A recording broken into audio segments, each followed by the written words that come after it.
for clicking on this. We are discussing the latest Starfield news. An ex-developer did an interview discussing the greatest challenges facing the game and really the size and scope of the game and the project. And they also gave reasons as to why they ultimately left the project, and we're going to be looking at that. What does that mean for this game? Is it cause for concern, excitement, and what have you? I put all of the information right here at the beginning of the video. It is a longer video. You're like, my goodness, this video is long. It was a live stream. I do multiple live shows a day. So if you want to be here for the discussions, hit subscribe and the bell button so you don't miss them. And then again, I put all the info right here at the beginning so you don't miss it. I'm going to be ending the previous stream where we talked about Gotham Knights. If you want to see that, I broke down the hands-on previews and talked with people about why I continue to be concerned about that game. It kind of looks like a mobile game, so go check out that past broadcast if you didn't get a chance to see it. And then right here at the beginning of the video, we do an update so that you don't have to go looking for all the details.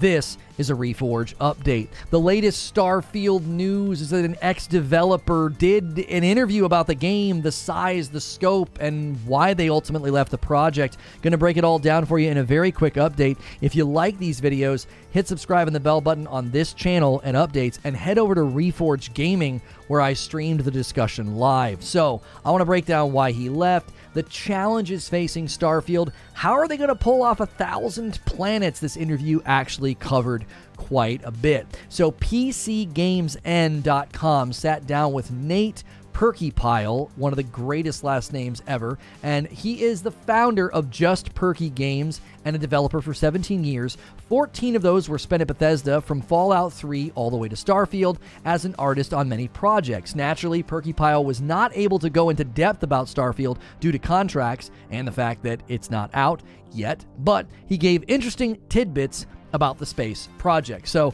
guy's been around the block. Guys, he knows what he's talking about, right? And he sits down with them and he says, listen, this is a big project. Let me tell you what I'm allowed to talk about. So size of Starfield and size of the team, okay? When it comes to the size of Starfield, Perkypile says it's just the biggest game. Oh, sorry, it isn't just the biggest game Bethesda has ever made, but also the one that has required the biggest team. Quote, the scope of that project is the main thing that's different because, Fallout 3, Skyrim, Fallout 4, that was all one team. Fallout 76 was two, mostly. We had a little bit of help from Montreal, but it was mostly the Austin and Maryland Bethesda studios working together. But Starfield is a much bigger project. It's like 500 people or something on the team, whereas I think Fallout 76 was maybe 200 tops. Perkypile added, saying that the colossal size of the development team was one of the reasons why he left and decided to make games on his own. So it's not just that the project is enormous and the game's going to be enormous. They're putting way more people on this game than ever before. That could be a huge positive, but it could also be a negative. It's the reason that he left. It could be leading to scope creep or just mismanagement of the project. We don't know. This could kind of go either way. Now, what was the biggest challenge according to this ex-developer? Well, not an ex-developer, but a former developer from Bethesda.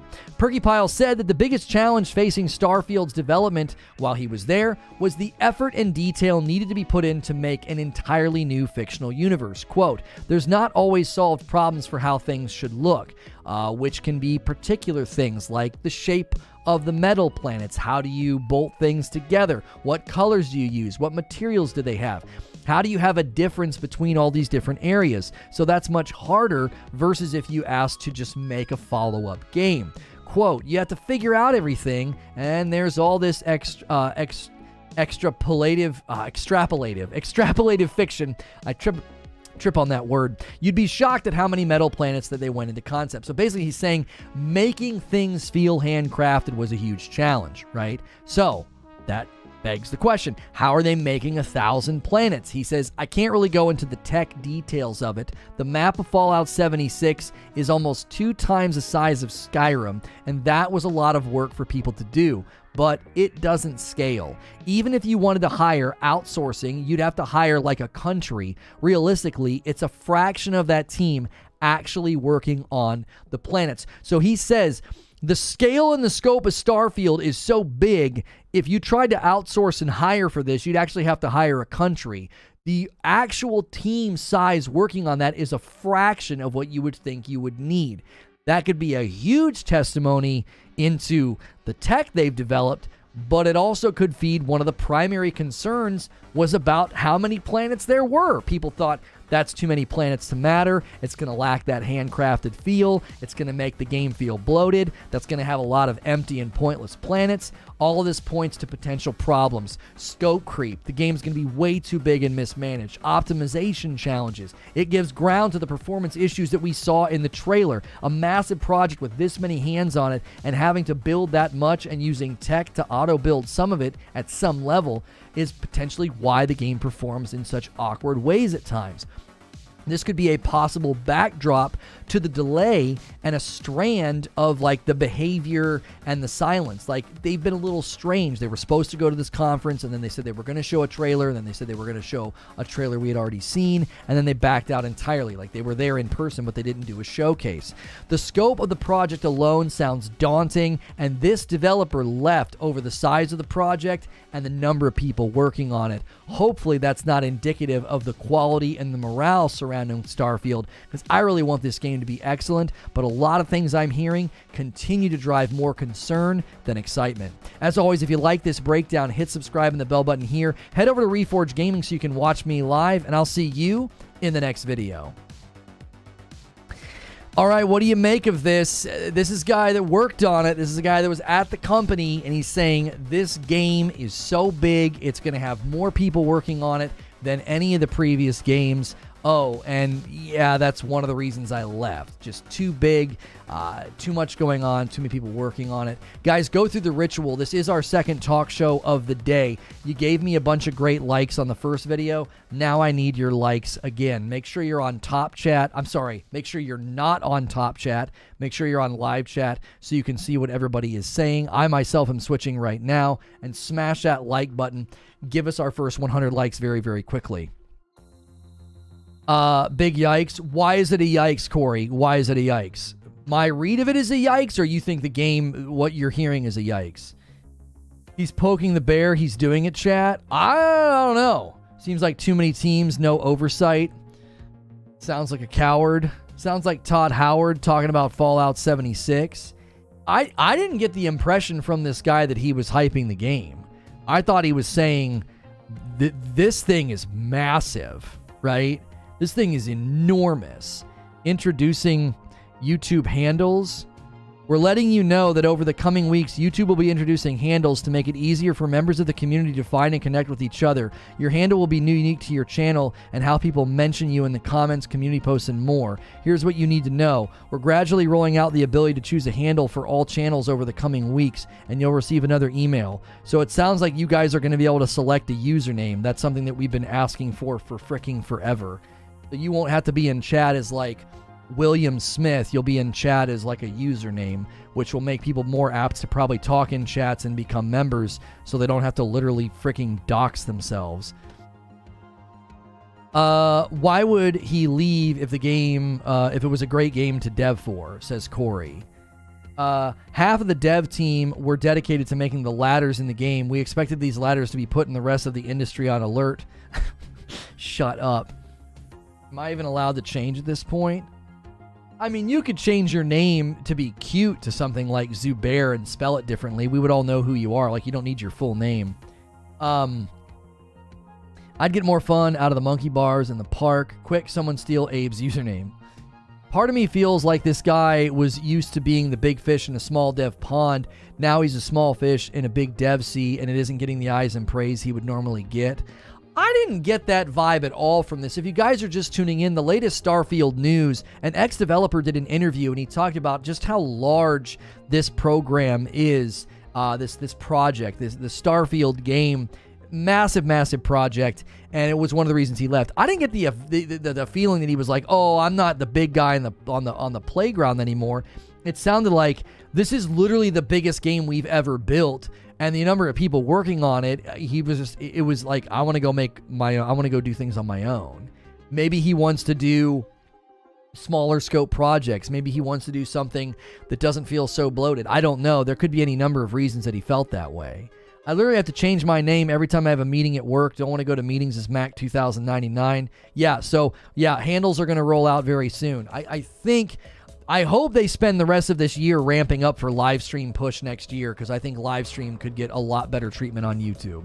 Don't we want a company like this to stretch and reach more heights? You don't get greatness from playing it safe. As I said in my show open, this could literally be the reason that Starfield is amazing. It could also be the reason it feels like Cyberpunk. I don't know if there's a lot of room in the middle. You're making a game that's so big, you have over 500 people working on it, when previously their biggest game, Fallout 76 was like their biggest game as far as size goes. They had like 200 people working on it. They've more than doubled the amount of people working on the game. That could be an amazing indicator of scope, size, quality, substance. It could also mean that the game is just absolutely bloated and just diluted and crazy scope creep. I have a feeling this game is in development hell and that the November 11th date was never going to happen. I read this interview and felt like this is our first window into why the Starfield delay happened. That's what I felt. I wasn't being negative. I was just like, yeah, this is why the game got delayed. It's massive. It's so big. So many people working on it. I don't get the appeal behind Starfield, says Garrett. I prefer games like BioShock, God of War, Spider-Man, Resident Evil, more story and graphics focused. A little RPG element is good, but not too much. Corey says, expanding the teams with outside devs who don't have experience with a new IP doesn't sound good to me. If you're just tuning in, I want to know what you think. The latest Starfield news is that an ex-developer talked about how big the game is. He said the single biggest challenge is creating all the planets. Now, he didn't go into the detail about the tech that they've developed to make the planets, but he said it's a fraction of the number of people that you would think would be necessary to make 1,000 planets. That could be great. That could be terrible. That means the tech could be awesome. Or it could mean it's a bunch of barren, empty, uninspired planets. That's one of the concerns people have had. Now, I've defended the number of planets, so I'm not bashing that. But people hearing that might be like, I told you there was going to be a bunch of nothing in the game. They're not putting a lot of people on planet creation. Master Ty with the 14-month milestone, and it's a Tier 2 member. Congrats on 20K subs. Best show on the web, Reforge. Hashtag Reforge. Thank you. I enjoy open world games, says MacMan, but with the time I have to play games, I need something that is more linear. I don't have time to instill hundreds of hours into a game to play. Here's the thing, MacMan. My inclination, the feeling that I get from Starfield, you'll be able to play it very linearly if you want. You will. You'll be able to just play it linear. You can skip all the fluff. They said that it's going to be very clear where you need to go and what you need to do. You're not going to get bogged down and waste a bunch of time if you don't want to. If this game struggles out of the gate, I wonder if this may help boost No Man's Sky player numbers, says Sven. I don't know, maybe. I think that they would try and do something procedurally generated like No Man's Sky and then have humans refine the outcome. More than likely, they did something like that, Angry Pete. Yes, it's somewhere in the middle. I remember a guy did a video about how they kind of did that with Oblivion, I believe.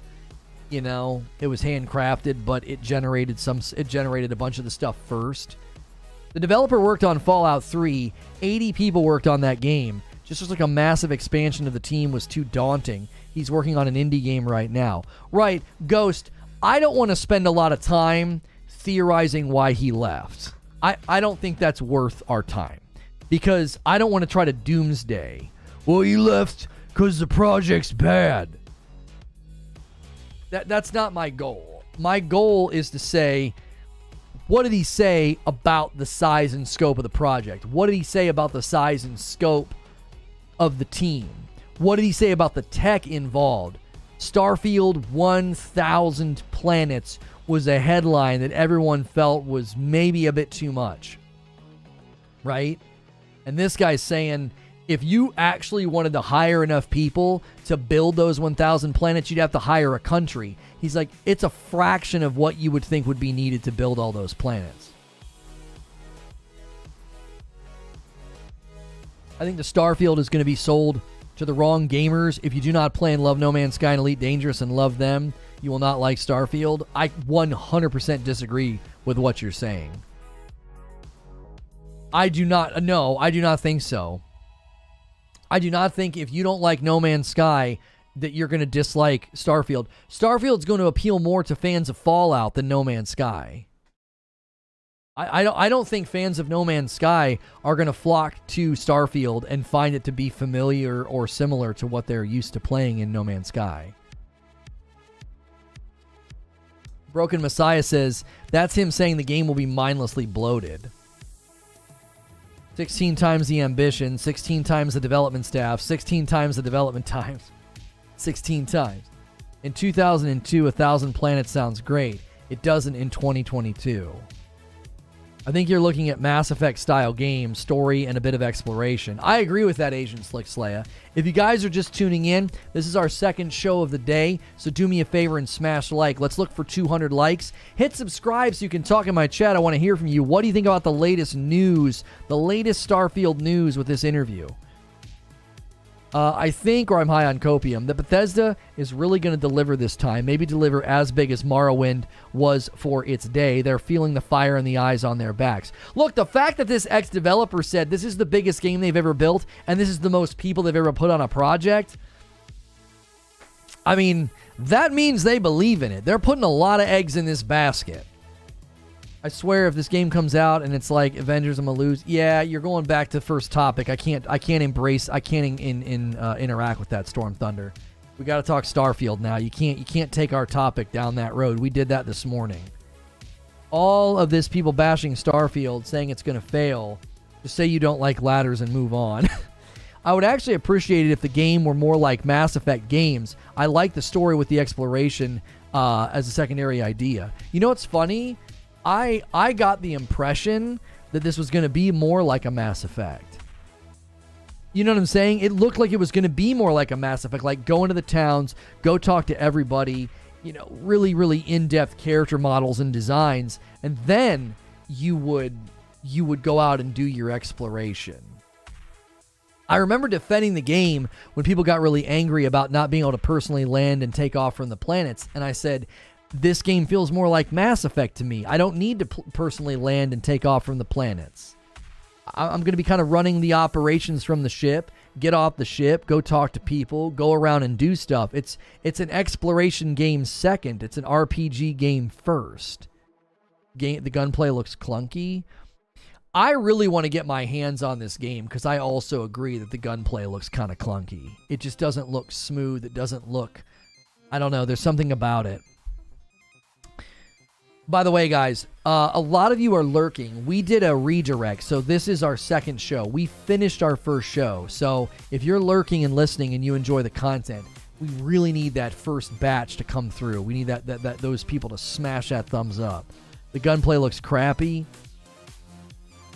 Why make such a big game that is procedurally generated, says Aaron. Use your resources to make a smaller, condensed game that has more love and care in it. No, there's no multiplayer. Okay, Aaron, I want to take that question. I want to defend Bethesda at some level. I do think the way that you communicate a almost daunting game, you want the game to almost feel so big that you're not going to be able to go do all the things. The only way you do that is by going massive on quantity. I'm dead serious. I think you have to almost make the game seem daunting in size if you want to subversively make the player feel as though they're stepping out into space. Do you feel like you're stepping out into space in Mass Effect? No, because it's a condensed world. Do you feel like you're stepping out into space in Jedi Fallen Order? No, it's a condensed universe. You can only go to so many planets. There needs to be some level of where the game almost rises up like a wave over top of you, and you think, my gosh, that's so big. Yes. How else are you going to communicate the enormity of space exploration to someone? Oh, have 100 planets. I don't think that would do that. That would feel sort of prefab. That would feel like something we've experienced before. Especially if there's a lot of fast travel to get to and from planets and to land on the planets. Abe said something about Outriders. In all seriousness, I do like what I'm seeing from Starfield. It looks to me like it's got great potential. I can see it having a lot of pros, but the cons worry me. It gives me the same feeling I had with the Outriders demo. Good skeleton, but it's going to fail at launch. It's going to be rough, and it might not recover. He shoots the gun, and the bullets appear and travel from above the gun, not the actual barrel. This is something that they address in the most recent, Modern Warfare 2. They wanted to address gun design, yeah, for that reason. 100 systems is perfectly fine, says Miguel. That's about 30 main quests and 70 side quests per system. That's 1,000 planet quote from Todd was blown way out of proportion. He literally said some of the planets are just for resources. Right. I think people need to look at it through that lens. And I tried to say something similar when we first heard that information. I said, I think you guys are focusing on the wrong number. It's not about 1,000 planets. It's about the 100 systems. The systems themselves are supposed to be the hubs that you're thinking about, right? Yeah, I put PB and J up there. Oh, you want me to kiss you underneath it? Give me 1 second.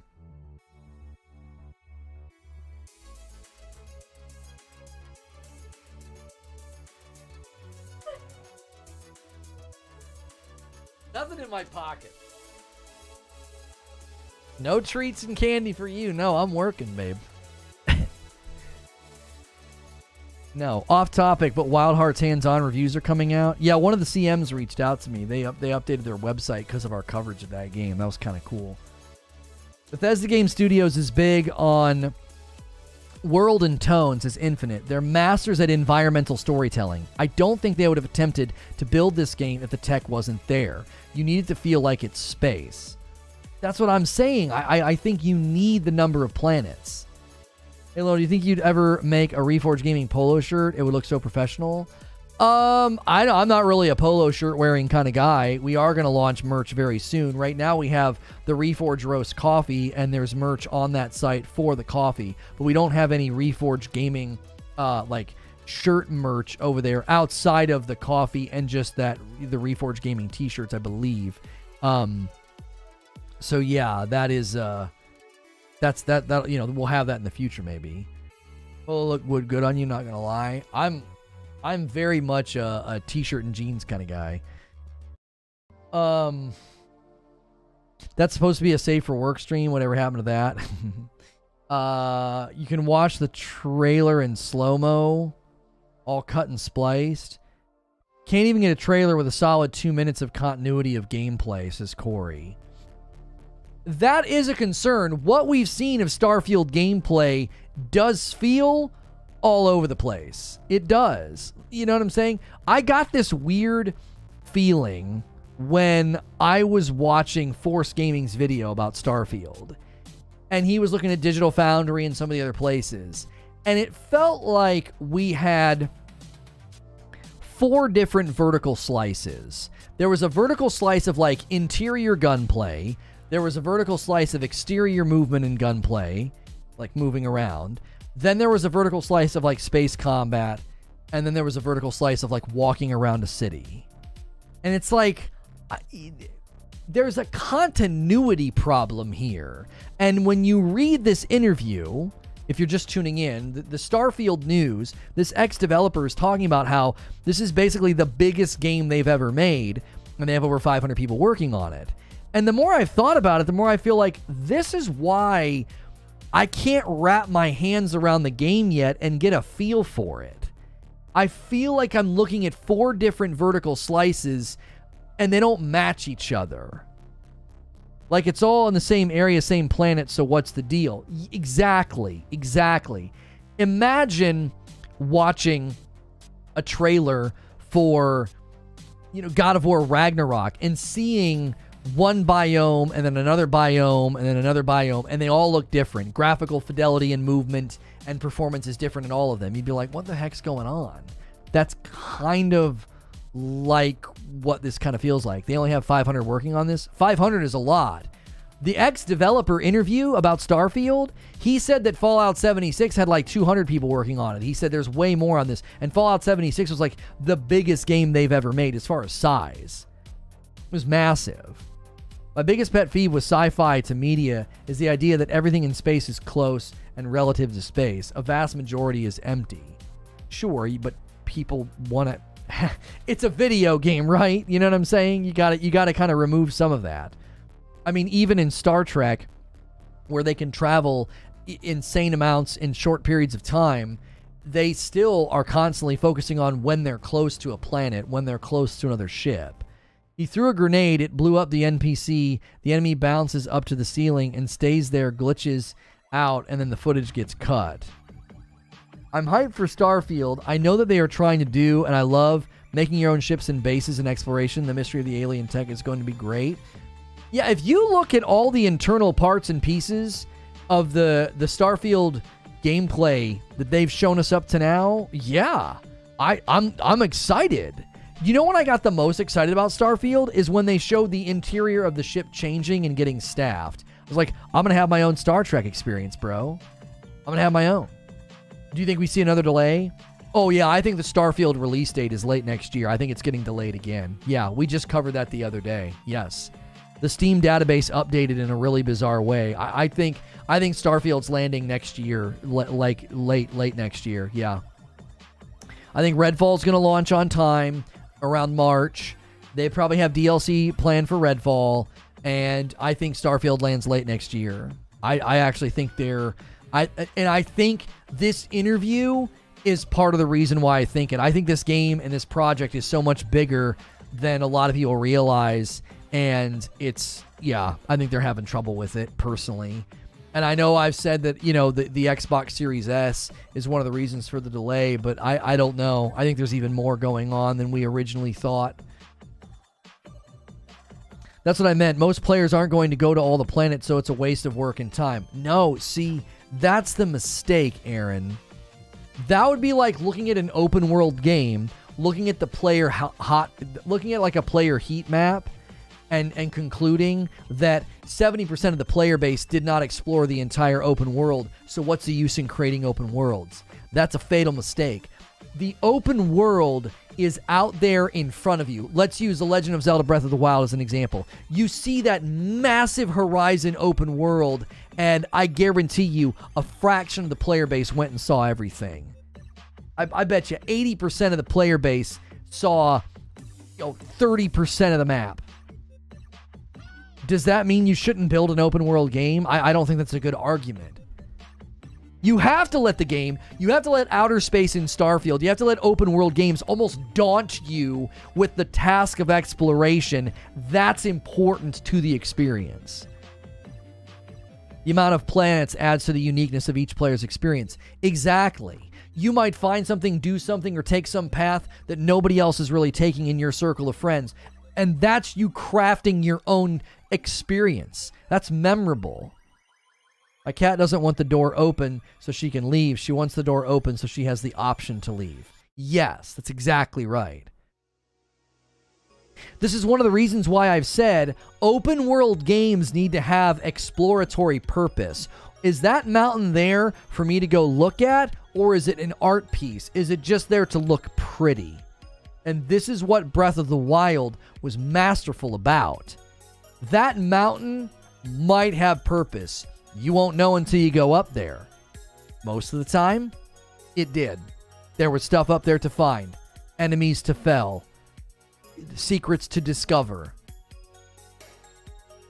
Same thing with Elden Ring's open world. Now, Elden Ring's open world hurts the replayability because it's so big. You can't get that seamless, jump back in boss rush feel. But Elden Ring excelled at that. Everywhere you go has the potential for something to be there. So you can't just do open world for the sake of doing open world, and then the mountains and the trees and the landscapes and the horizon are just like pretty backdrops and paintings. And that is a concern with Starfield. That is a concern. Are you just doing all this so you can brag about how big the world is?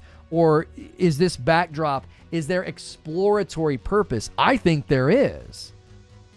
I believe that there is. Even if it's minimal, even if it's, you can go to every planet and there's maybe just resources, or there's maybe just that, or, there's a handful of things that you might look at and think, why on earth would they do that? Again, it allows you to handcraft your own experience.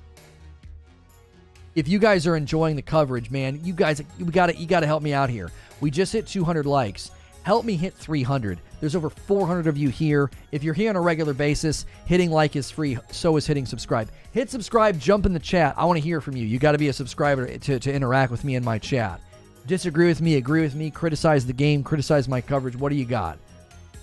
Well, don't criticize my coverage. Criticize, like, the argumentation that I'm putting out about certain aspects of the game.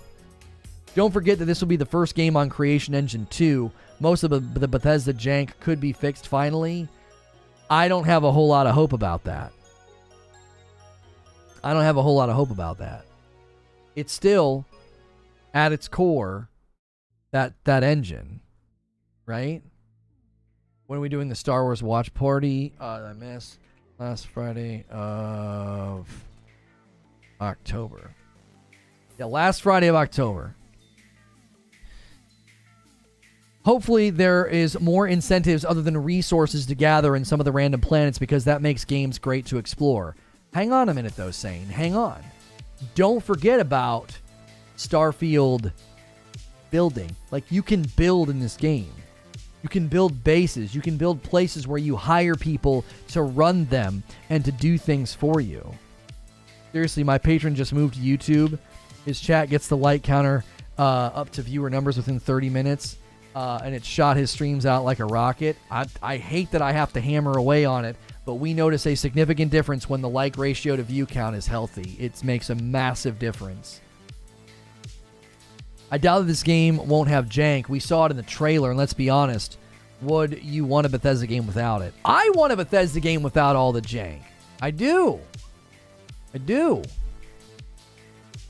this be a bad time to criticize the rope LED? Shut up, you Abe. If I can still manipulate the objects in the environment, I'll be happy.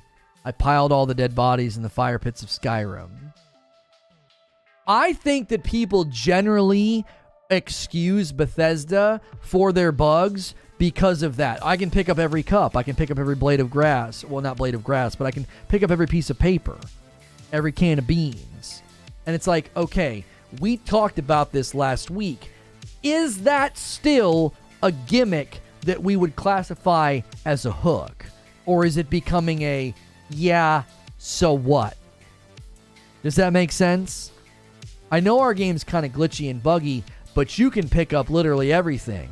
Cheese wheel, can of beans, pitchfork, spoon, book, piece of paper. You can pick it all up. Okay, and I've done that before. What does it matter? What am I going to do with it? Unholy Monk. Yo, good to see you, man. Long time. Yeah, it's been a while since you've been around. I personally hope it gets delayed until it's ready. I hope it's not a mile wide and only an inch deep. Given the latest Starfield news in this interview, it's concerning. Yeah, it's concerning. I just want a sci-fi game on par with Elden Ring, but with a quest log. Starfield is my hope. Right, a game so big, but not so confusing and elusive. For sure. For sure, Elden Ring didn't tell you enough. That's right. If you guys are just tuning in, thanks so much for being here. We're covering the latest Starfield news. There was an ex-developer interview about the size of the game. One of the things he talked about was how they're making the 1,000 planets. They came up with their own tech to do it. He said there's actually a fraction of the team working on the 1,000 planets. That's either a great testimony to how good the tech is, or that's an insight into how bland some of the planets, how uninspired and not handcrafted the planets are going to be. Probably a mixture of both. Like, super impressive that you have that many planets in Starfield, but also like, well, that's not a lot of people working on it. Did you guys lean too heavily on procedural generation? I think those are valid concerns and questions.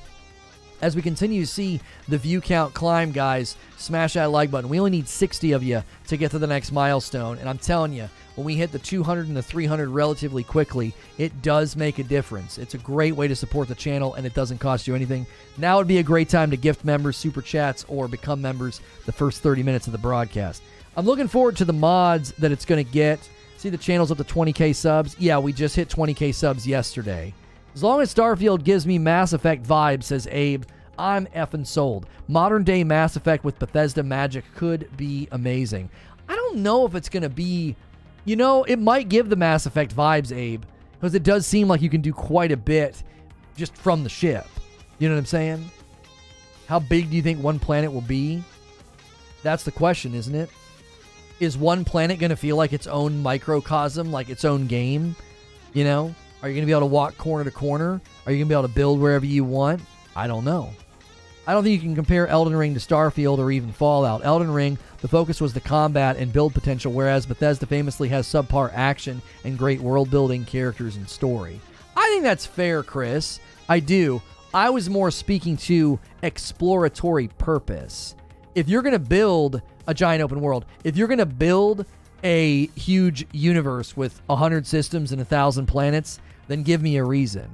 I don't want my Starfield gameplay content loop beleaguered by bloat. Does that make sense? Hey, first new member of the day, and it's not a gifted. My man Bruce jumping in. Enjoy the dope badge and emotes. You are dope and deserve dope stuff. Guys, when you become a member on this channel, you get an entire month of extra content. You get an entire month of extra content, and you get into our members only Discord. You can enjoy a daily members only talk show as well as our members only Discord. Don't always compare 76 to Starfield. Starfield will be a real Bethesda game, again, like Skyrim or Fallout 4. 76's bad stuff was mainly because of ZeniMax. Yes, many people will point that out about Starfield. They will say, listen, you have to be fair to it. It's not the same team that built Fallout 76. Sure. Elden Ring's focus was the combat that they recycled from every game that they previously made. No. I'm not going to get into a debate with you about the depth of build and combat differences in Elden Ring, but saying it's just recycled from every other game they previously made has got to be one of the worst, inaccurate, uncharitable breakdowns of the combat systems in Elden Ring that I've probably ever seen. So reusing enemy weapons and animations doesn't substantiate your just horrible take. That's an awful take. I don't want to debate Elden Ring with you, though. I don't want to debate Elden Ring with you. 76 is a totally different type of game. Are you going to be able to do a deep dive into this game with all of the other gaming things that you do? I mean, here's the thing, Godson. We basically run a talk show, and that's what people respond to. That's what people subscribe to and smash the like button for. If I'm suddenly doing like deep dives into gameplay, there has to be impetus and support, right? There has to be impetus and support. And that's just me saying, look, we'll see. We will see if I'm able to do that, you know? I would like to. I would. But time and time again, we get the best response from talk show breakdowns, discussions, and live back and forth, you know? Did you see the gunplay? It's from Fallout. Yeah, if you look at the Starfield gunplay, yeah. I mean, that is one of the concerns. Is one of the primary means of getting around the game is you're in a first-person perspective, and you don't want the first-person shooting mechanics to feel kind of bad because they don't exactly look all that great, right? All right, I need to churn chat up. Chat's drifting into neutral on me. We're coasting. Let me throw out a question. So we got new info. We got Starfield news. We got this ex-developer saying this is the biggest thing they've ever built. They've got the most people working on it ever. And the 1,000 planets, they came up with a tech solution. So there's actually only a fraction of the people that you would think necessary working on the number of planets. Does this new information excite you or concern you? Because I think you could look at all this information from two different lenses. I'm a bit of both. Like, I'm a little mixture. Like, at first I got excited. I was like, man, they're really throwing down the gauntlet on themselves. Like, if this fails, that's going to be a huge, huge blow to the company. If they devoted this many resources, this many people, hey, somebody ordered some coffee, 3 dark roasts to my man, Zubair, Team Dark Roast himself. Why'd the dev leave? He would not go into specifics, but here is something that was said. The colossal size of the development team was one of the reasons why he left and decided to make games on his own. So one of the reasons he left was the size of the team was so big that they were like, he said, yeah, I would like to leave.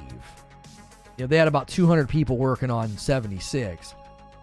And they have 500 people working on this. It's either going to be hit or miss, says Ghost. I don't see Starfield falling in between. Neither, says Zubair. I need to see more at this point. It's not even conjecture at this point. It's just pure speculation. I ran out and I'm cranky about it. I need to learn to count to 3. I have hopes for Bethesda. The game is good. I'm happy for it. Hang on, Zubair. Let me try and do you a favor.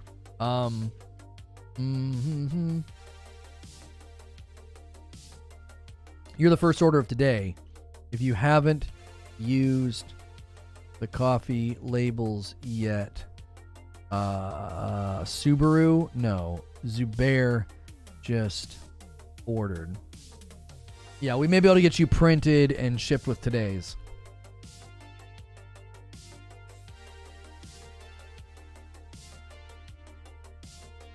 There is no in between. It'll either be great or Bethesda becomes the next Blizzard. To me, it just seems weird. This isn't going to sell 50 million copies. This is a niche market, maybe, but nothing worth throwing all this effort towards. It sounds like it's just going to eat storage. So you think this is a niche market game? A space exploration RPG? Chat. What do you think about that? Oh, it looks like she's coming down. She did the running emoji. So she either is already gone or she's coming down.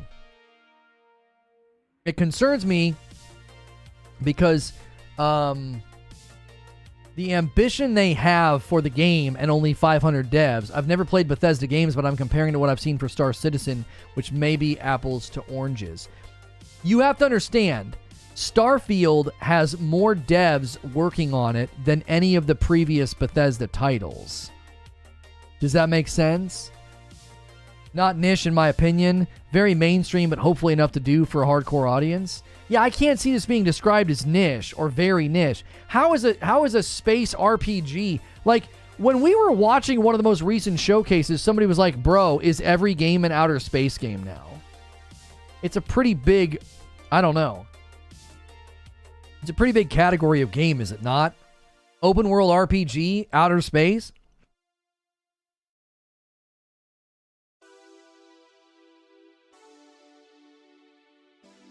Corey says they definitely will not make the money they spent on this game back. What makes you say that?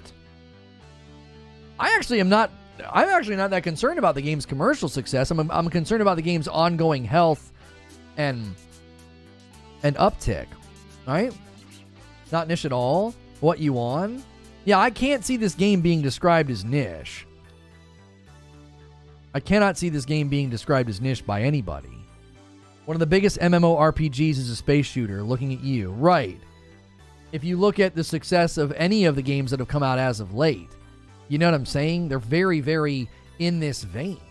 Guys, we need 30 more likes on the video. I hate having to beg for them. Literally, Ashton said this morning, one of the guys he supports moved to YouTube, and they smash that like button so fast, and they get it close to the view count that it just shoots streams out of the cannon. Come on now. Let's aim for that.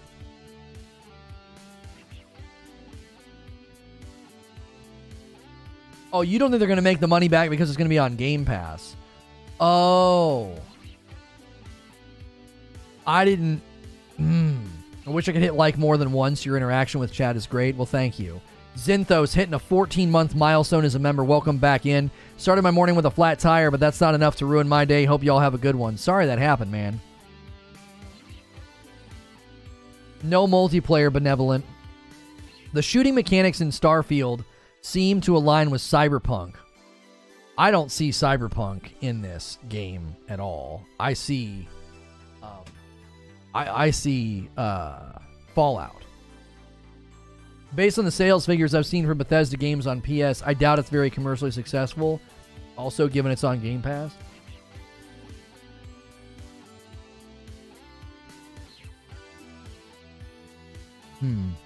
Where am I trying to go? I'm being honest. What game has sold 10 million, released on Xbox and on Game Pass? I'll wait.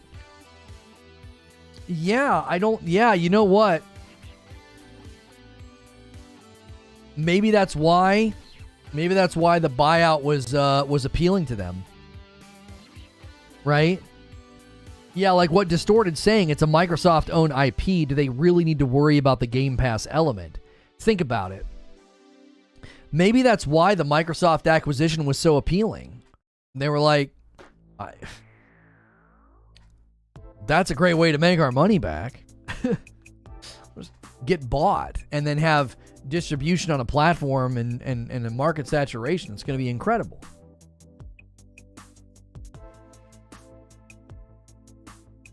Those grapes were not good.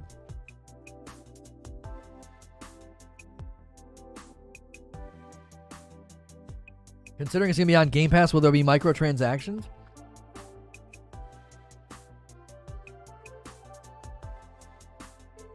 Hang on. Starfield, I don't think there's going to be any. I feel like they said none. Reddit says no, it won't have microtransactions. It's going to be 3 dark, obviously, because it's Zubair. She said that was so rude. She's angry that I told her what you ordered, Zubair.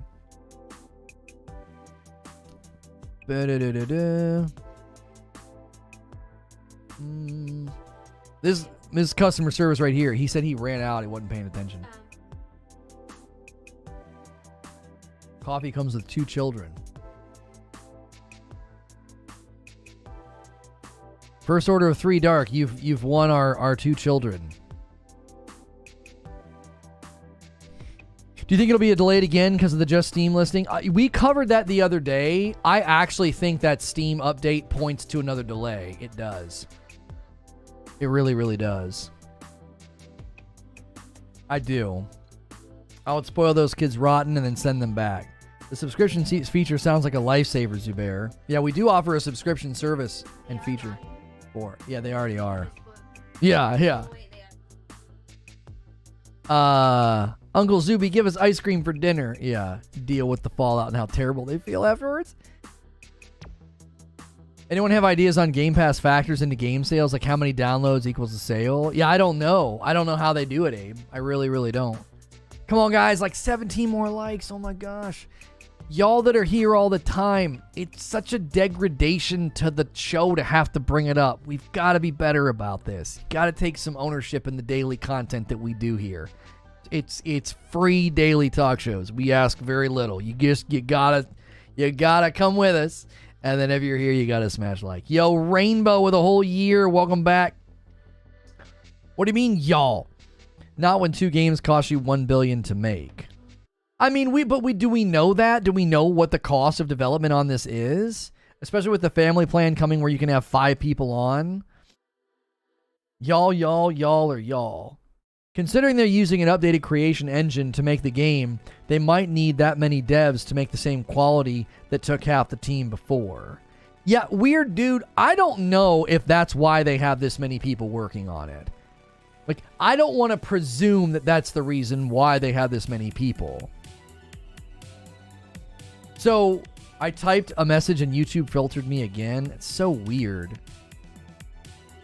It's one of those things where I think at least the indication from the interview was the number of people working on this is in relation to the size and scope of the game, not the new engine.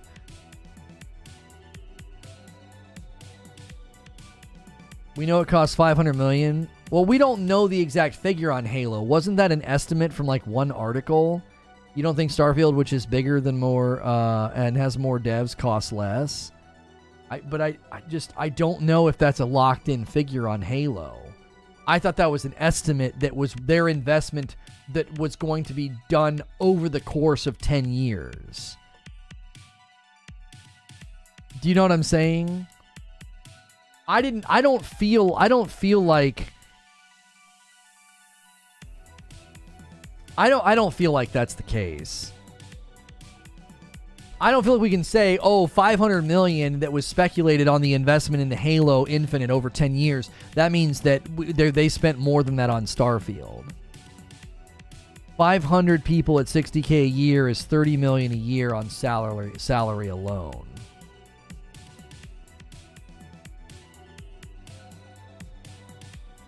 So you're saying, you're saying size of the staff means that this is easily a 500 million or more project. Because that's 30 million a year. If you stretch that over 5 years, it's 150 million. A 5 or a 6 year, yeah. And that's if they're paying everybody $60K.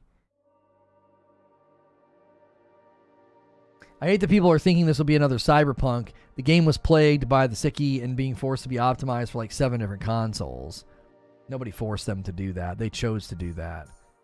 If there's one thing I've grown tired of, it's Cyberpunk got unfair treatment and it was the shareholders' fault or they did the best they could. No. They chose to launch that title on that many platforms. It's on them. How long can they keep putting stuff on Game Pass without making the money back? I don't think Microsoft's concern is we got to make the money back. I think Microsoft's concern is get the Game Pass funnel as big as possible. That's what their concern is. Their concern is not, we better make the money back on Game Pass and we're going to allocate a number of people that went to Game Pass for Starfield, and that's how we make our money back on Starfield. I don't think that's it at all. I think they're spending large sums of money to get games to put on Game Pass, and that's their goal, is make Game Pass as amazing as possible so that in 2 to 5 years, they can slowly raise the price and have this massive funnel of people that seemingly, what are you going to do? Kiss all your games goodbye? Not the execs, though. What about investors? Listen, I don't know if shareholders or investors went to CD Projekt Red and told them where to launch the product. We don't know, and so speculating on that has nothing to do with today's conversation anywhere. I'm just sick of people defending Cyberpunk's launch, acting like they got a raw deal. You launched a piece of garbage, and you made a decision at some point to do that. That's not anybody's fault but your own. We'll be getting a funnel as big as possible relates to getting returns of their investments. I'm talking about the people who actually have stock in Microsoft, like me, investors. They will pull out if they don't see you making money. Oh, well, no. That's... No. Listen, no. Oh, my gosh. Homie, if you're an investor in Microsoft and you're going to pull out based on Game Pass, based on the gaming division's profitability, you're looking at the wrong thing. You know what I'm saying? You... Come on, man. If you're actively invested in Microsoft, why the frick would you look at the gaming division? You would look at Microsoft corporate, and you would look in their tech verticals and what they're investing in and how their software saturation's doing, and you would not look at gaming division. It's not even where the bulk of their money comes from. Like, the gaming division is like play money to them. It's like play money to Microsoft. You can't look at the gaming division and come to those conclusions. Talking about people with more money than you. And with respect, people with more money than you don't think so narrowly about Microsoft's profitability. I'm not trying to be rude, bro, but anybody with that much money ain't looking at the gaming division of Microsoft. They're not. They're looking into all of the other things that Microsoft is doing.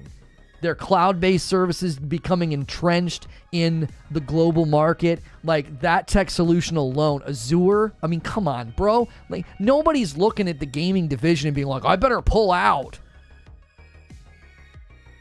We should look at the list of things Microsoft has bought and killed. It's massive. As a shareholder, yeah, probably. Don't you think shareholders are really happy with the fact that they buy things and kill it if it's not profitable? Rather than what? Drag some dead corpse of a product behind it? Speak your truth? This isn't my truth. What are you talking about? Have you ever seen any of the revenue breakdown for what Microsoft makes its money from? And seen how much bigger, like, Office, Windows, and Azure cloud solutions are on there? Like, the gaming division is like a joke line item compared to everything else that Microsoft does. No one is going to pull out of Microsoft's shares and stocks because of the gaming division. Anybody with that level of money isn't going to think that way. So what happened to Stadia? That's not true at all. Looking at the money and how much they're willing to spend, no company is just looking to throw money away. Rich people don't become richer focusing on Microsoft gaming division. That's what I'm saying. The number of screens in the world that utilize Windows alone. Yeah, they're so entrenched in the market. I just don't see how you have a history of buying things and killing it and expected success all the time. Well, now you're changing what we're talking about. No one is saying we expect success from the gaming division. You were saying that investors are going to pull out of Microsoft if the gaming division doesn't start generating profit.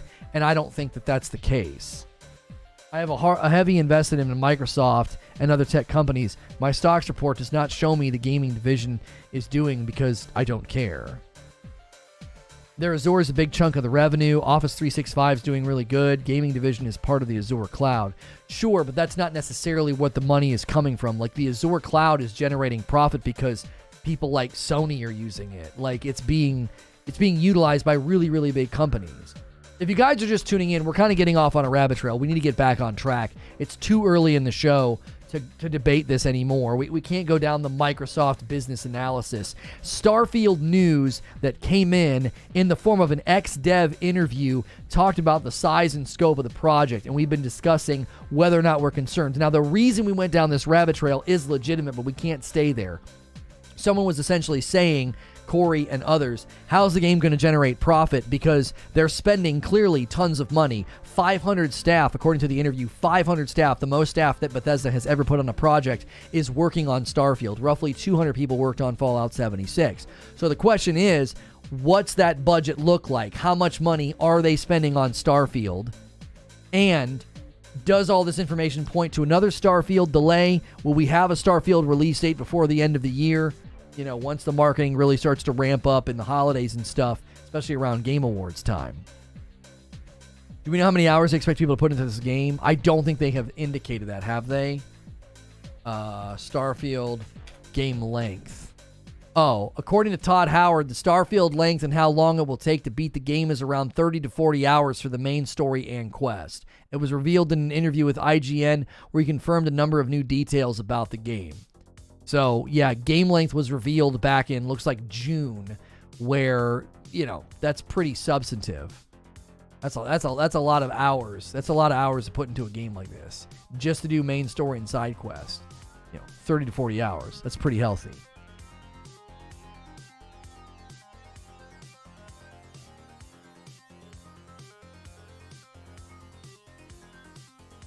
I'm not concerned. I would be more if it was online multiplayer.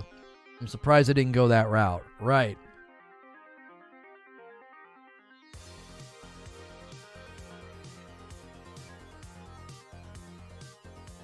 Most AAA titles these days are pushing 200 to 500 million.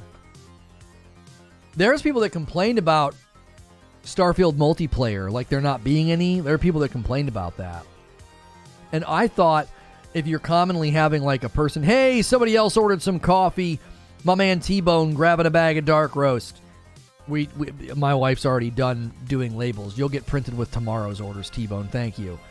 Hey guys, thanks for all the subscriptions. If you're new to the stream, be sure to chime in on the discussion about the latest Starfield news. We're having that weird first hour slump where people just sort of go sleepy on me. So make sure you're here active and pressing the like button. If you're lurking, you don't have to chat, but we do need that like button pressed. Skyrim costs $100 million to make while having a 100-man development team. Multiplayer would be awful. I said I could see them doing a co-op companion update where like somebody can play along with you. Like fly along with you, be on your ship and stuff. But not like fully like online live service where you can see what they've done and they can see what you've done.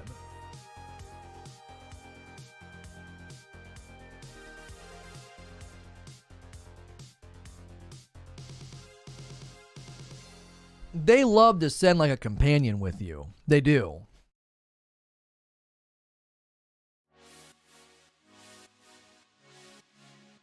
What if one of those companions could be suddenly, piloted by your buddy?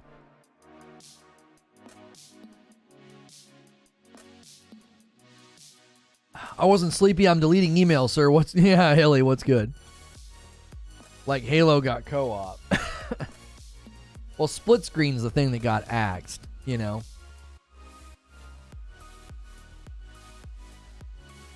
mean the community mods it 2 years post-launch?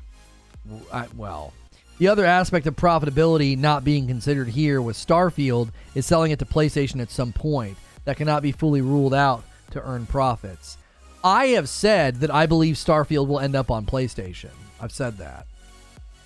I could see them do a 1 year. I could totally see them do a 1 year exclusive. Yeah, because I think there's a PS5 build sitting somewhere, and they're like, if we kick it over there a year later, it'll be super polished, ready to go. We'll have all the bugs squashed. The game will be in a much better state, and we can sell it over there at full price. We can bundle everything together.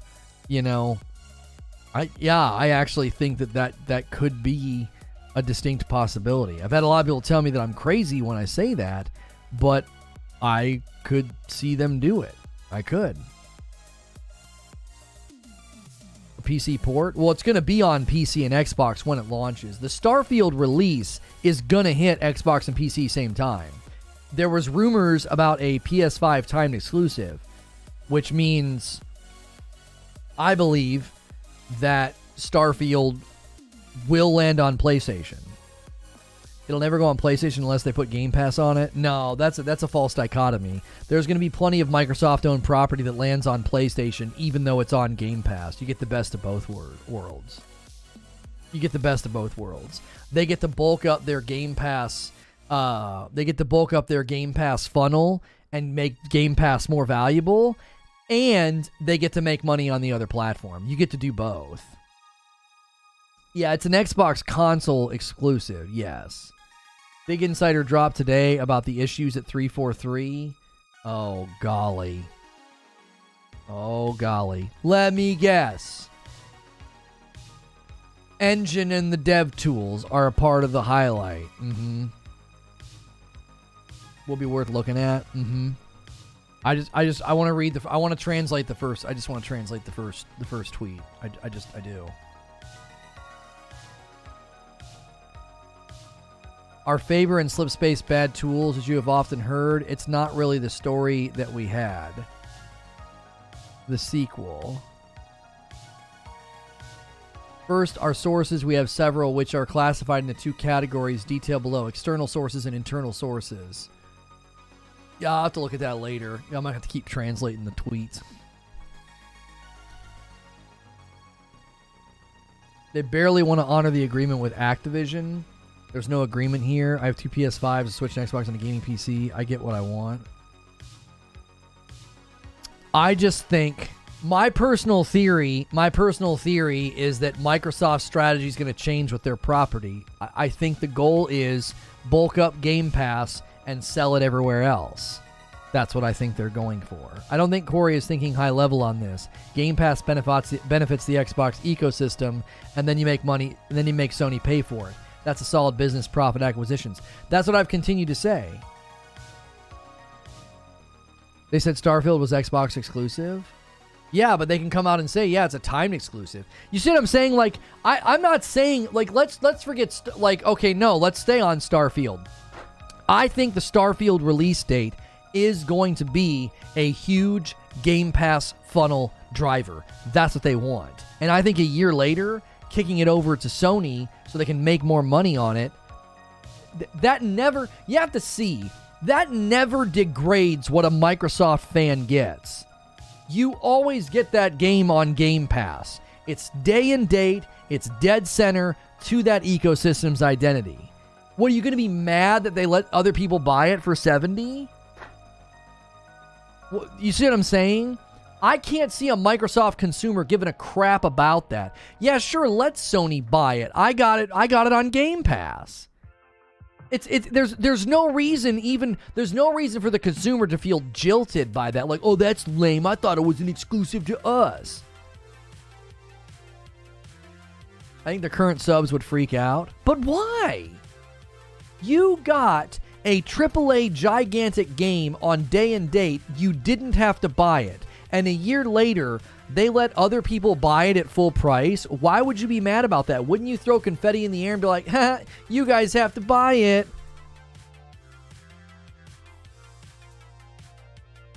Don't they want it as a Halo brand, by which I mean Halo and not Halo, which was the old Halo brand? They will freak out.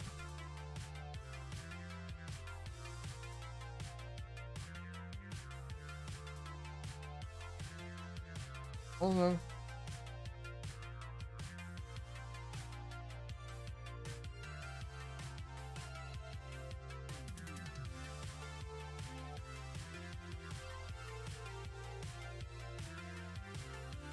It's going to take me 5 minutes to chew this. That was literally half of a chicken.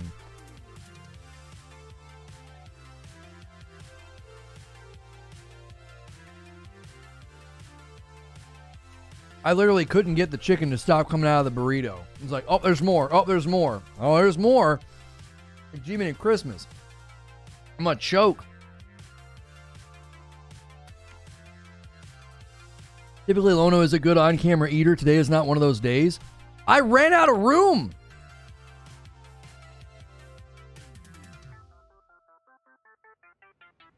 I was like, take a bite already. It wouldn't stop.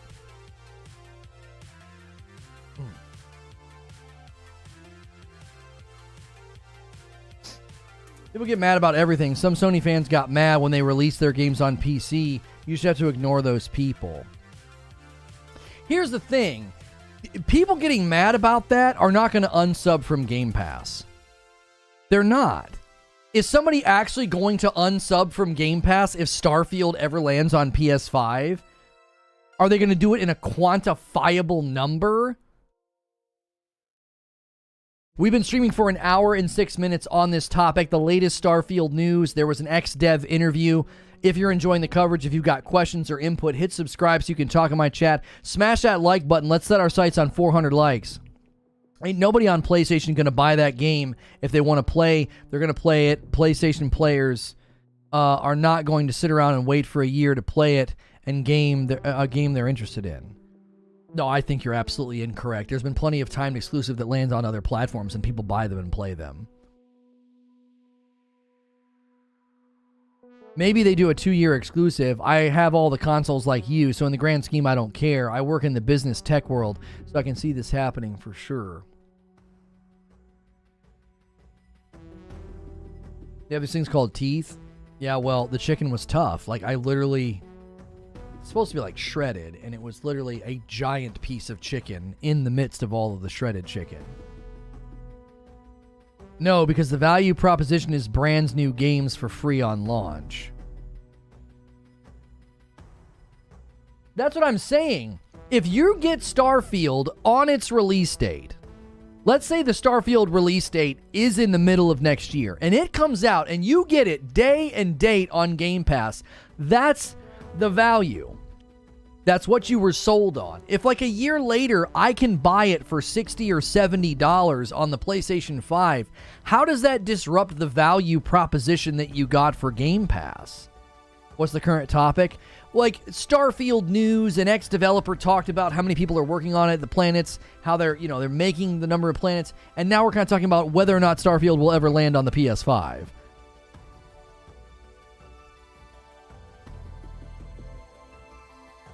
Just talking about they drives me mad. If you don't like it, then say it. Otherwise, you're talking about imaginary people. Yeah, like PS5 people, they won't buy it. Like, come on.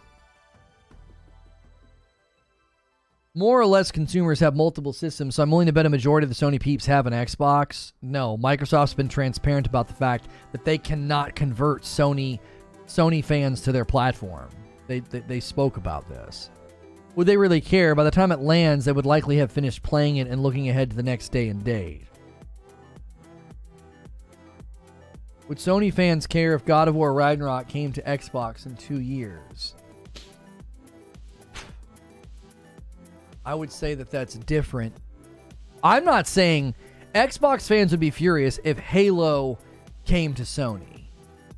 But if games like Redfall and Starfield that were the Bethesda titles that were purchased, and they land on Game Pass, and then a year later they hit Sony.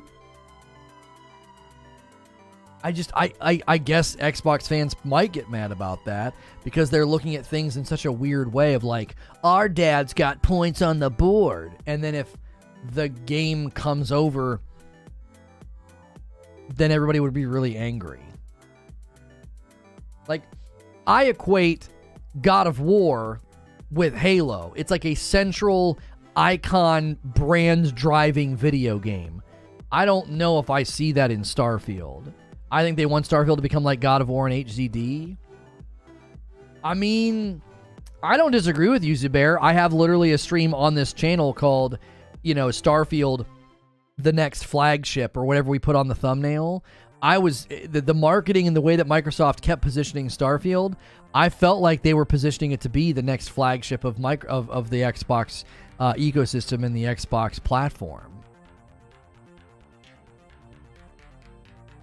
Why would you ever be mad about that? If I play a game, I want everyone to increase the base, to increase the profit, to increase the quality and quantity of the game franchise. Yeah, I saw it, T-Bone. In my opinion, if it's successful, will it definitely land on PS5 eventually, just like Horizon Zero Dawn did. Yeah, but that is not the same. Horizon Zero Dawn didn't... What are you talking about? Horizon Zero Dawn's not on another console. I think console warriors care if their game goes to the competing platform years later. I think most people don't care. Oh, you don't? Oh, you think only the console warriors care. As an Xbox user and Halo player, I would love Halo going to PlayStation. Console exclusives are dumb, and the larger the player base, the better. Okay, Justin Kidder, I only accept that axiom if it's about live service games. I think single platform games are good for development. Developers have literally weighed in on this. It's demonstrably true that game quality goes up when you build for one system. I mean, developers have quite literally spoken to this. So I don't agree with this idea that, like, you're going to somehow, universally decry exclusives as bad. No. Most of the cross-platform games that have come out, one of the primary things we run into is, you made it for so many systems and that hurt quality, it hurt QA, it hurt the game. It's been pretty well proven that game quality goes up when you're building for one system, as opposed to making it for every single system. As a Sony fan, I wouldn't care if God of War went over. I want everyone to enjoy it. But as it's a Sony property, sure, let me have it for a year or two, get the kinks ironed out, and then have a top tier. Right, like, I don't care that God of War is going to be on, PlayStation, then like a year later, it's going to be on PC. I don't care about that.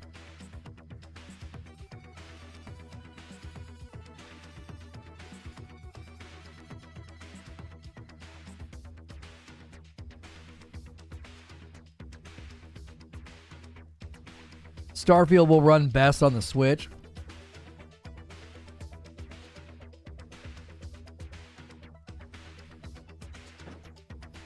Hilly says Halo has enough problems. Sony can frick all the way off to Sunday. That's right. Just get both consoles. Who cares as long as they're good games? Right, like, we're getting kind of lost in the weeds here. I don't necessarily know if Starfield could become a multi-platform title because of the public assurances that were made. That's probably a pretty big barrier for my theory.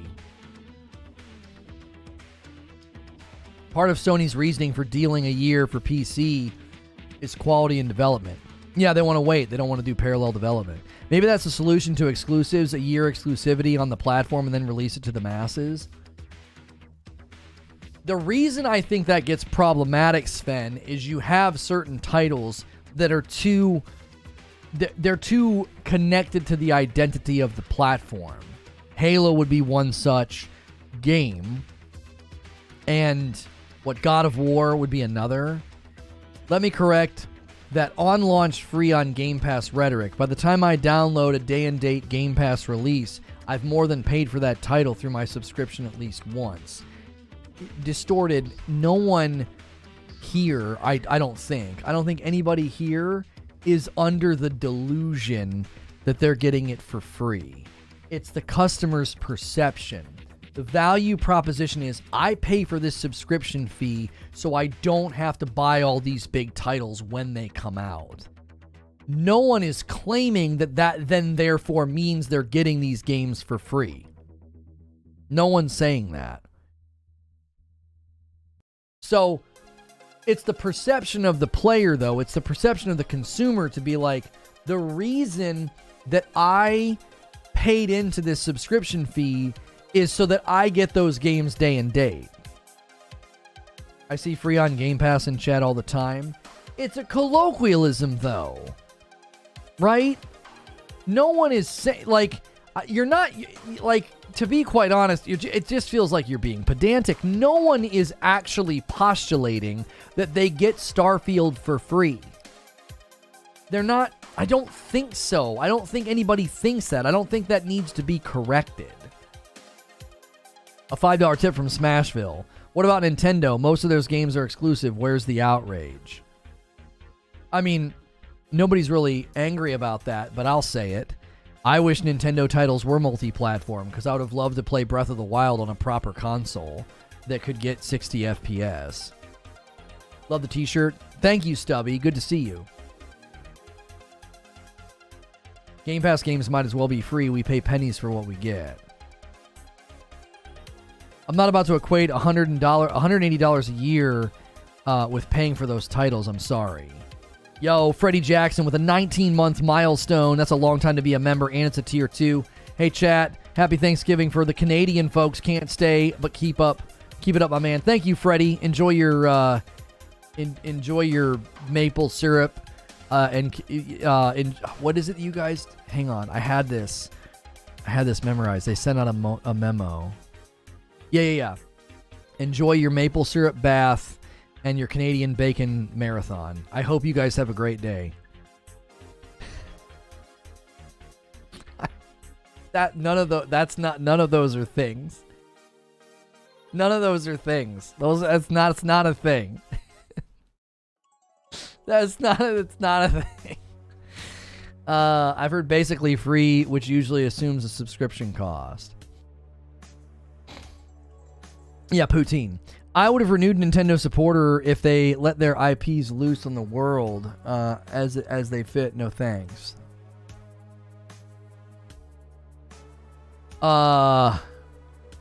It's free in the sense that you didn't pay anything other than your sub fee.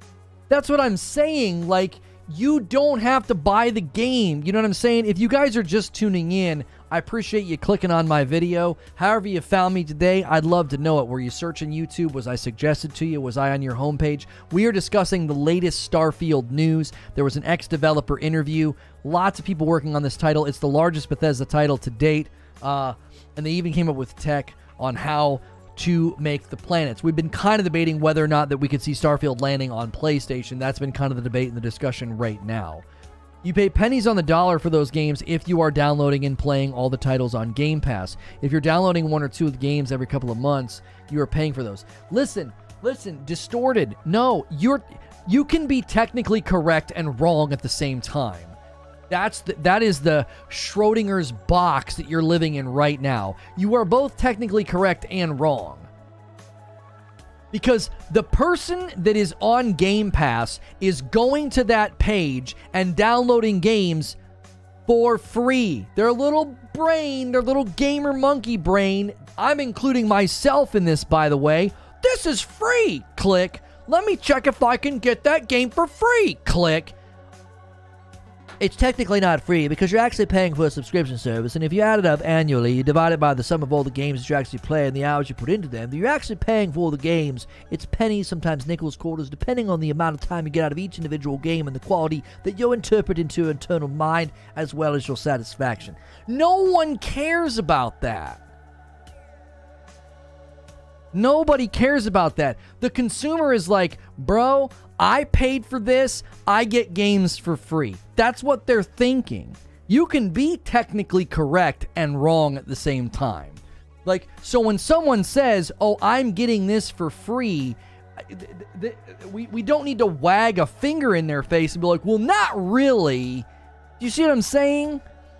Like, I get what you're saying, but the consumer's perception is that I get this for free. It doesn't cost me anything. That's the whole point. They're being slowly boiled in the water, and they don't realize it.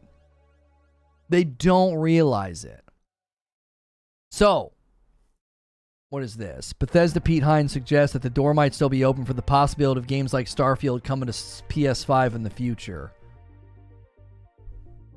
Say what? Zubair, I'll dial it back. Zubair. Everybody buckle up. This could be a victory lap. Just hang tight. Okay, here's Pete Heinz speaking. He says, there are Xbox brands that exist on other platforms. First and foremost, I think it's important to note, Minecraft didn't just stop existing on anything once Mojang was bought by Xbox, Heinz said. It's a massively played game on all these other platforms. It's not a, sorry, you're never going to get to play anything by Bethesda again. Certainly, there are going to be things that you're not going to be able to play on PlayStation. He mentioned how Starfield was announced as an Xbox exclusive, but he also suggests that the door might not be shut entirely on Bethesda games coming to PlayStation in some capacity. Starfield, it was announced as a thing that's an Xbox exclusive. I don't know if I would go so far as to say you're done ever playing stuff on PlayStation, but again, I don't know the answer to that right now. That's not a very hard, rigid answer. I agree with the interpretation.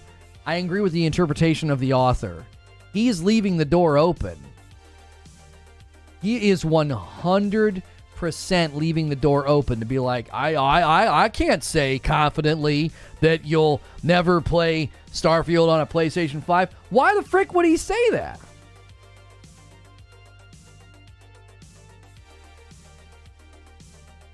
Oh, and then Aaron said this. Starfield will be launching exclusively on Xbox Series XS and PC on November 11, 2022. Game Pass members can play it day one. I know we have said this before, and none of that has or will change. Yeah, launching exclusively. It's, yeah, like it's...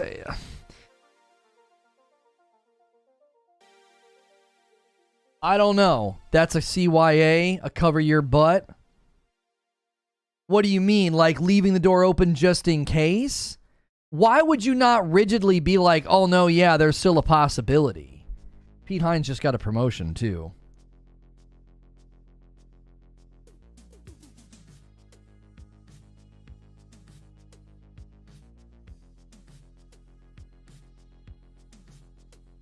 As I said before, Heinz and Greenberg do not have final say. Microsoft CEO does. And if they see an opportunity to increase profit, and that's exactly what they're going to do. Have the balls either say yes or no instead of leaving the door open. No, you leave the door open so that if it happens, you can be like, I mean, we said that it wasn't out of the question. It's going to depend on how successful the game is. It works. Cool. Let's expand the market.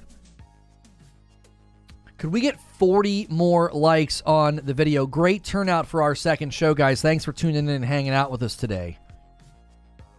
Why? Why commit? That can only hurt you later. That's what I'm saying, Zubair. Like, they're leaving the door open because they're saying, I mean, we don't know. It's a business decision. If the game fails, why waste porting it? No advantage to committing now. Right. You know why else he's saying that? Pete Heinz knows in the back of his mind there is a Starfield PS5 version sitting somewhere. It's made.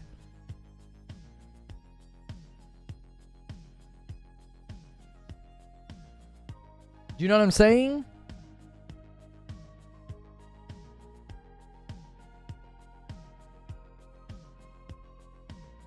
Good businessmen always leave the door open. It has nothing to do with balls.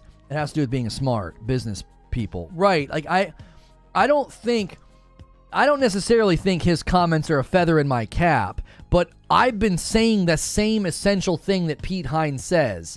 It could happen, right? I may have gone a little bit further than that, saying like, I think it's likely going to happen. I think a year later they kick it to PlayStation. I think I've gone further than it could happen. I've predicted that it's a likely outcome. Sony walks in and says, we'll pay you $1 billion for this game on our platform. You can't say no, especially when there's a version sitting there.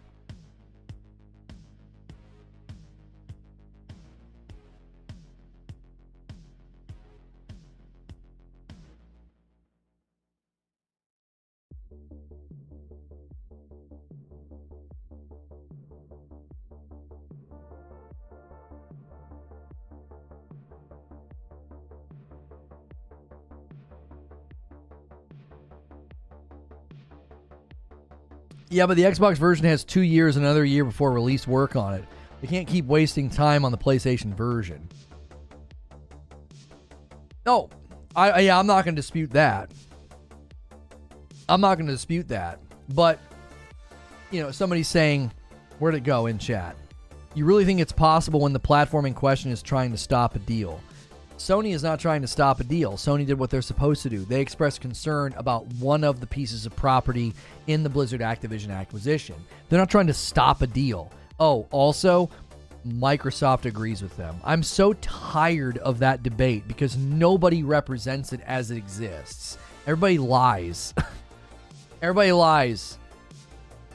It's so hard to find people who have actually covered and commented on Sony's input in the Microsoft Blizzard acquisition without just finding somebody just sitting there lying. It's like they're not trying to stop the deal. They're quite literally doing what they are supposed to do.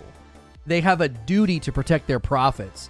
They're like, hey, we make up 48% of the purchases of Call of Duty every year, so if that went to one platform exclusively, that'd be market restrictive. The UK regulator agrees.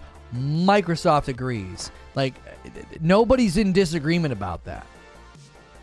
I think a lot of people in chat do not realize that doing this works in Xbox and Microsoft's favor. It's more money in their pocket just licensing out the product for Sony to sell. That's what I've been trying to tell people, that if you look at Starfield and you think, Microsoft spends all this money to acquire Bethesda, so now Microsoft owns Starfield, Redfall, and then future Bethesda products like Fallout 5, okay? Putting those titles on one platform makes you feel good, but that doesn't mean it creates revenue in the ways that Microsoft wants to see revenue creation done. It makes like a 900 IQ play to say, well, we can use this property to bolster our Game Pass subscription. That makes our fans happier. It makes them more loyal. It makes more people jump in the funnel. Oh, and also, that really big platform over there with 120 million PS4s in circulation, projections for PS5 circulation is very healthy. We can sell it over there at full price. That's like a 900 IQ play. And everybody wants to sell Microsoft short and act like, no, it's just going to be on the Xbox. Microsoft's got a bigger and longer view than you do. Yo, what's good, Feed? I see you in the chat. Thank you, Smashville. I assure you, Sony doesn't care if Microsoft owns COD. They care if it's on the platform. Yeah, they don't care who owns it. They just want to sell it. That's all they want to do. They just want to sell it. Yo, what's good, Hex? Going off how many platforms Skyrim is on, I could see Bethesda Games' desire to have Starfield on all platforms. I think Microsoft will keep the exclusive for a year or two and then sell the rights to make more money. We've been looking at the Microsoft Big View for years now. I think you need to look at how Microsoft views property and software and stop thinking like a gamer.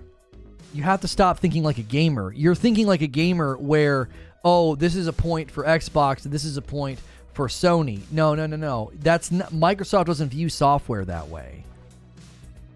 It sucks for Microsoft to actually start spending money on Xbox, then the expectation is for them to never compete traditionally. I'm not sure what you mean, Doom.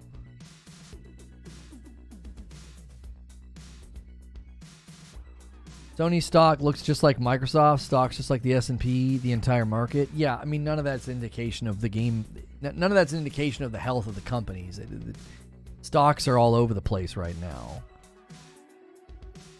Just like Sony is trying to invest into service structures similar to Game Pass and other Xbox services, Microsoft is also trying to invest in first-party exclusives like Sony. It's not just Game Pass. Starfield is looking mid, says 510 Live. They should have gone to a newer, better engine. Creation engine looking glitchy AF, even in their own gameplay trailer. Not good. A lot of people have felt that Starfield gameplay is being held back by the engine. I am one of those people. Right? When's the next Sony? We don't know. There's supposed to be a PlayStation showcase, I think sometime this month. I actually agree that the Starfield gameplay, as far as I can tell, I agree. I think it has been held back by the engine. Something that we talked about the other day when we were debating like Cyberpunk and engines and switching engines and all this stuff. One of the things we talked about was it seems to me that some of these engines are starting to show their age. I don't feel like they're adapting to the next-gen landscape very effectively. Does that make sense? I think some of these engines are showing their age. It's almost like... I'm trying to think of an analogy. It's like comparing sports stats when the eras have shifted. People that understand hockey would probably say, like, if you compare one dynasty in 2022 to a hockey dynasty from like the 1980s, and you say, oh yeah, look how many more points this team has scored. You have to look at the games in context, right? They got rid of the two-line pass rule. It opened up the game. There's more breakaways. There's more big scores, right? The records in sports with respect to like scoring, how fast and different some of these games have evolved over the years. I think what you're doing, imagine right now if you could like transplant someone from the early days of the NBA or from the early days of the NFL or whatever. Imagine transplanting that person to today. They would struggle to keep up with the speed of the game and the change of the game. They wouldn't put up impressive stats. They would struggle, right? I think some of the game engines are starting to do that. They're landing on faster systems, stronger systems, and their age is showing. Marino threw for 5,084. I mean, yeah, my analogy is not perfect, but you get the point, right? There have been people that have analyzed stats in some sports, and they've said the stats comparisons have changed because the game has fundamentally changed. Rules have changed, like, fouls have changed. Different things have changed to allow for different stats to rise and other stats to fall. That's the point I'm making. I think some of these game engines have seen too much time in the sun, and they're getting wrinkled and old, and they can't keep up on these platforms. That's what I think.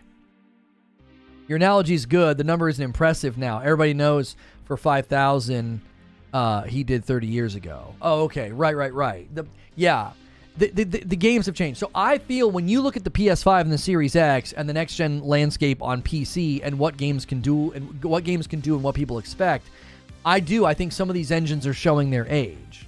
Starfield gameplay looks the way that it does because the cracks are showing in the surface of the engine. Can it still be a great game? Sure. Are we going to run into dated, clunky, buggy things? It seems very likely.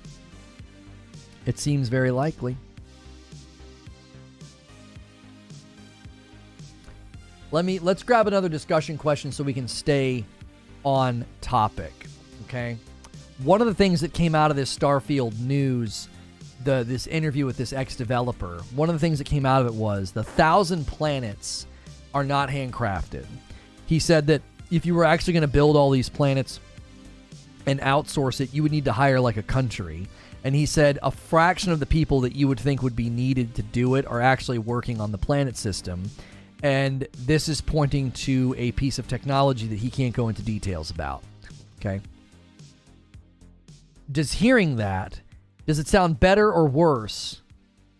We don't really know vaguely about the tech that they developed to pull it off, but does knowing this about the 1,000 planets? Because the way I look at it is, they either have a very impressive piece of technology that helped with the creation of these planets, or this game's going to be a big, fat, bloated, boring mess.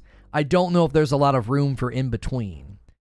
The tech is either impressive and aided them in the creation of this game, or the game is going to feel like a fat, overstuffed, undercooked turkey. It's not going to be enough. It's just going to be overstuffed and undercooked. They take so long to make games like this one, and the engine becomes outdated when they're done with it. Not everyone should move to Unreal Engine because it's going to creation engine dominance and have the same problem we had in the 80s and 90s with Microsoft. I'm not sure what you're trying to say. You understand that your stock assessment was a percentage versus per share drop. It's all semantics. Microsoft shares are down around $100 from the beginning of the year versus 65. Zubair says it depends. Are these planets forests, deserts, or are they making cities and NPCs? Former could be great, latter could be very repetitive. It sounds to me like, Zubair, most of the planets will be barren and empty. I think about 90% are going to be pretty barren and empty. That means there's going to be about 100 planets worth going to, and then a fraction of those 100 planets are going to have cities and NPCs. This guy did not have an NDA. He was not allowed to go into details about the tech, Robert. He spoke very vaguely. No, No Man's Sky does not have cities and colonies. No. Buildings, creatures. There are like different planets, and there's different species and races you can interact with on the space stations. Why do people go with proprietary engines? It feels like a massive gamble when there are engines already available that work out of the box. Licensing, saving money. The Frostbite engine was used in Anthem because they were going to be given a better amount of money. They were strongly motivated to use Frostbite. They looked at the numbers and thought, we'll make more money. They weren't forced to use Frostbite. That's a lie. If you look at the Anthem breakdown, they were highly motivated to use Frostbite, highly encouraged to use Frostbite because of the money that they would have made. And they chose to do it for the money.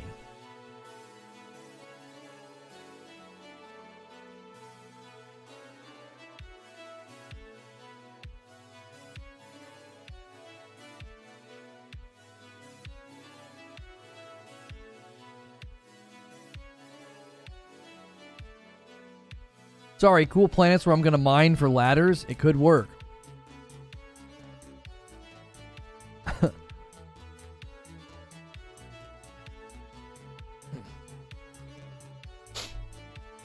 No Man's Sky has very small colonies, and they're very repetitive. Yeah, they've not done much with like cities and colonies and people groups and stuff. If there are 100 planets with varying degrees of handcrafted content, sounds pretty cool to me. Keep in mind, that's a prediction. They've not said that, Sane. That's a prediction that I've made. Like, they didn't say that. I'm saying that. I'm saying I think about 90% of the planets are going to be barren and empty. About 10% are going to have really good reasons to go to them. So about 100 are going to have really good reasons to go to them. I think actual planets with handcrafted cities and NPCs, it's probably less than 10.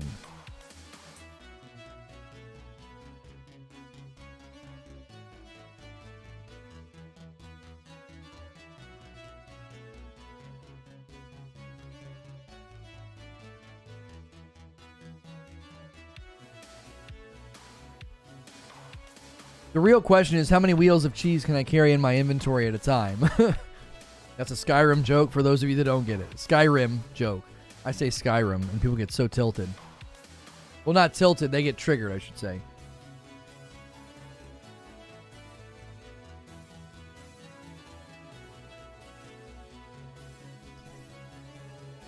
I feel like even 50 planets is way overkill if they're loaded with content.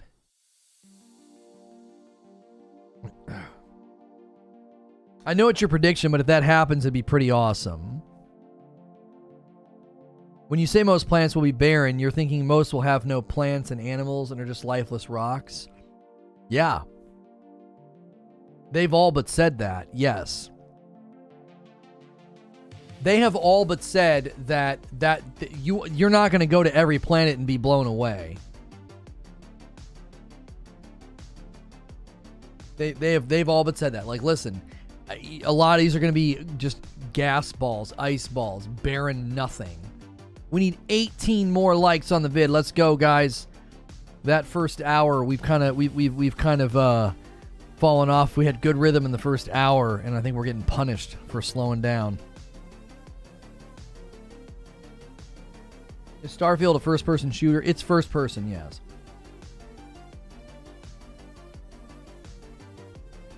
We keep asking how many planets, but we aren't asking how much content per planet.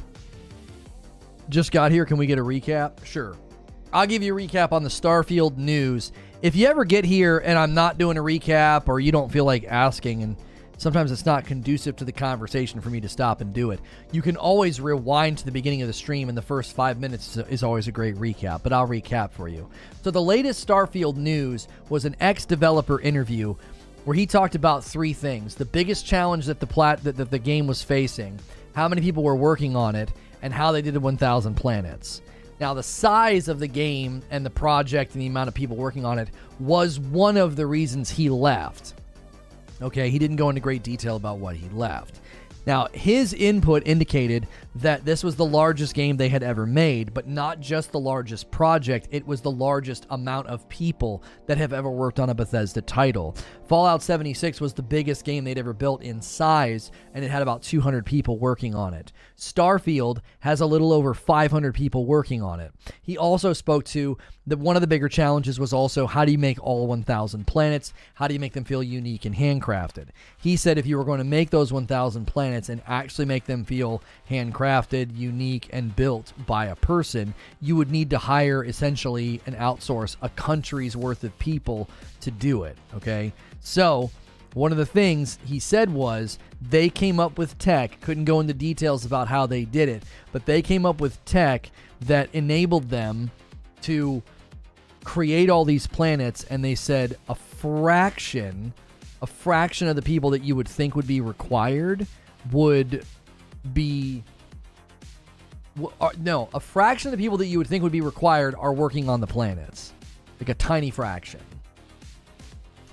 There'll be primary planets that have settlements. Others will have smaller colonies and more that aren't suitable for long-term human life, potentially, but are resource-heavy. Yeah. Some of the planets that are more barren and more just, there's not much on them, they did say that a lot of those planets, you'll have a reason to go there to get, like, resources and stuff. They did say that. So, and that's why I said, if you're going to do a big open world, if you're going to do a big exploration space game, I need some measure of exploratory purpose behind all those spaces and behind all those places. Like, I'm not just going to go to a planet to frickin' sightsee when it's the 700th planet I've been to. Does that make sense? Even the confirmed news of there being 4 major hub planets is big if you compare it to other games. Right, you have to look through the appropriate end of the telescope to really get the right big picture of this game. 4 major hub planets for a space RPG is actually big, again, when you consider and compare it to the other games that they've built. Can we speculate as to why the XDev interviews have been mostly positive? I mean, there's a couple of reasons that you don't want to walk out and have your name in headlines and talking about your dev company that you launched and be like a negative Nancy. I don't necessarily think what this guy said was positive. It was more descriptive. Hey, it's the biggest game they've ever made. More people working on it than any other game. That's part of the reason why I left the company. Yeah, there's a fraction of the people that you would think would be required to work on the number of planets. None of those things are automatically positive. There could be devs that read that interview and go, oof, that sounds bad. there could be people that read it that say, oh, that sounds pretty good. That's a lot of people. That's a lot of bandwidth. That's a lot of money. That's a lot of investment. This game's, probably going to do good things.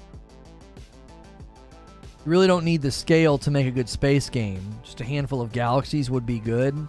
Yeah, we debated that earlier in the broadcast, Kratos, and I just think that the daunting size of a game like this plays a part in people feeling as if it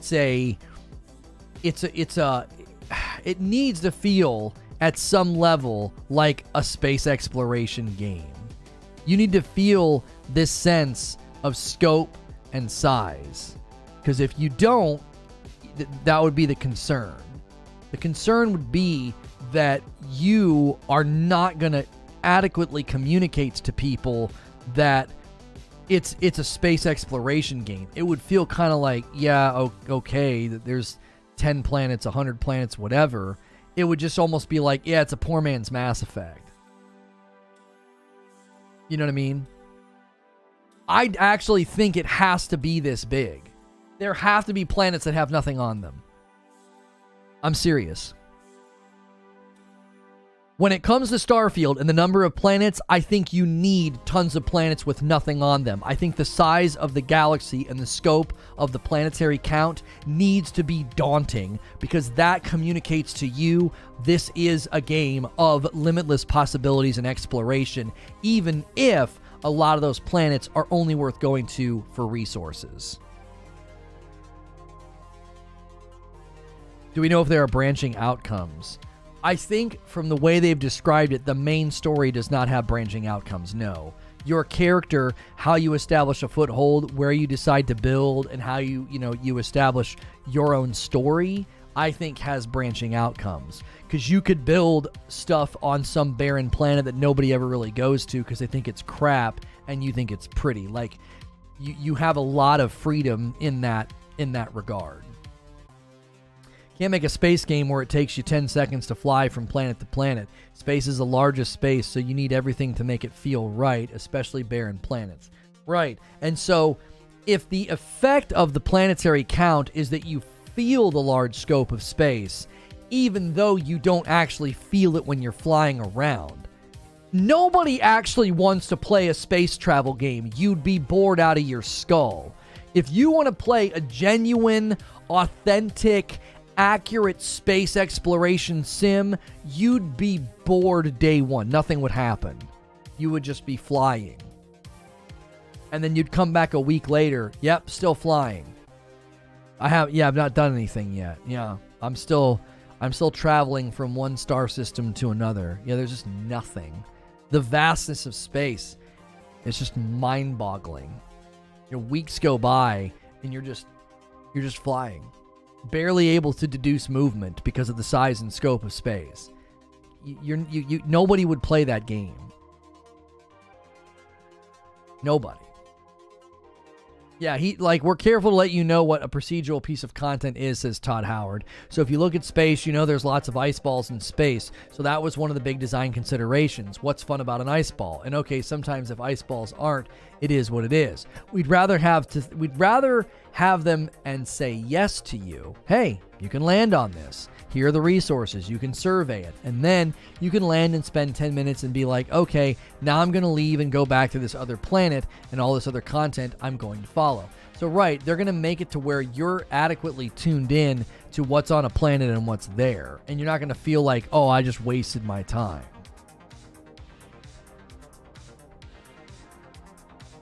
I would play that game, just color me different from other people. But you wouldn't play that game because you'd constantly have to walk away from it. Are you actively playing it if you're constantly walking away? Do you see what I'm saying? Like, space travel takes so dadgum long. I'm constantly having to walk away from the game and just let my ship travel on autopilot. Yeah, it takes me 2 weeks to get anywhere. Yeah, I'll be back. I'll be back in 2 weeks. We'll see where I end up.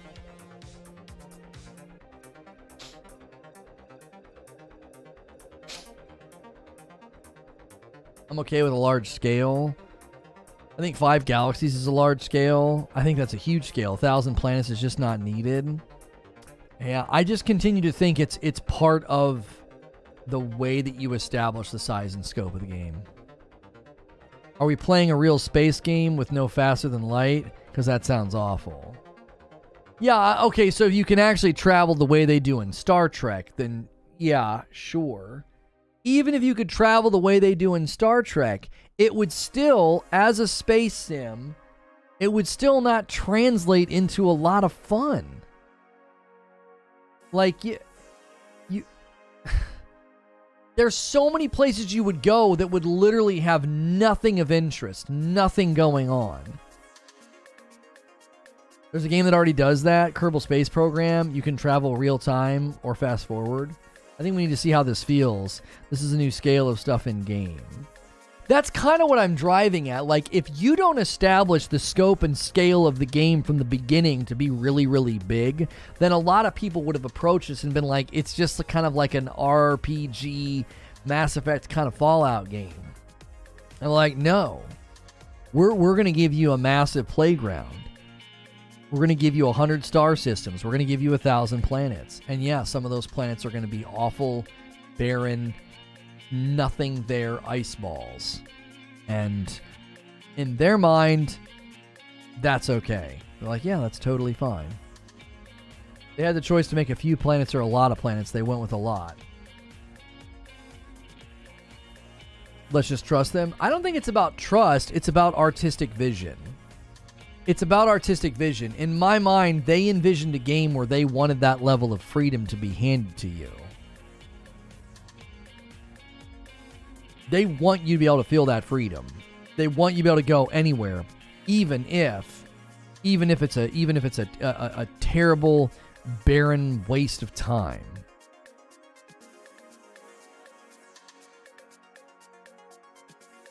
Are they fixing the lighting and shooting mechanics from the delay? We don't know what they're working on.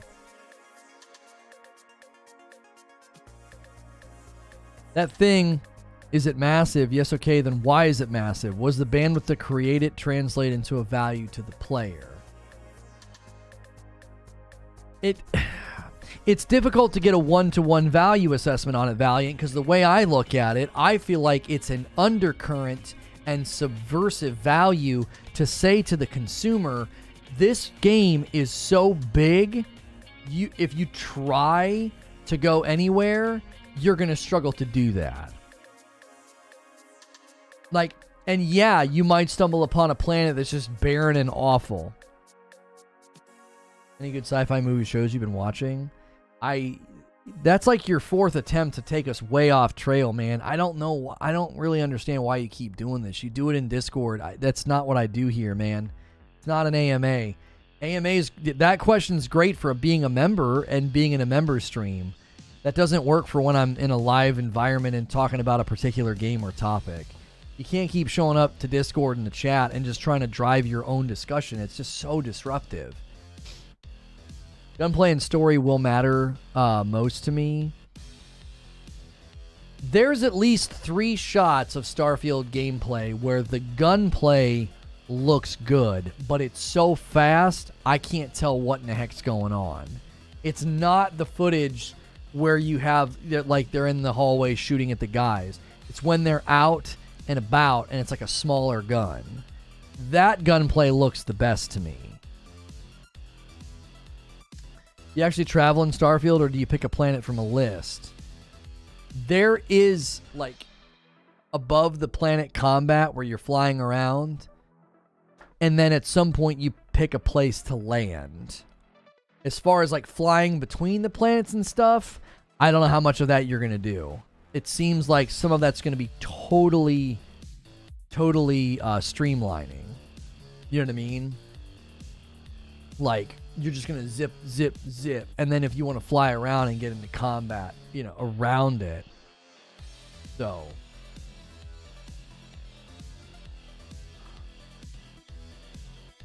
How long does it take to fly to Mars? Yeah, I don't know. It depends on what technology you're using. Fictional or light, you know, whatever. I'm just different. I enjoy it, especially flying where I'm looking at the clouds and other things. I mean, I could see that being a thing, Akuta Papa. I feel that every time I play Sea of Thieves, like just sailing on the open seas. I could see that being a thing with the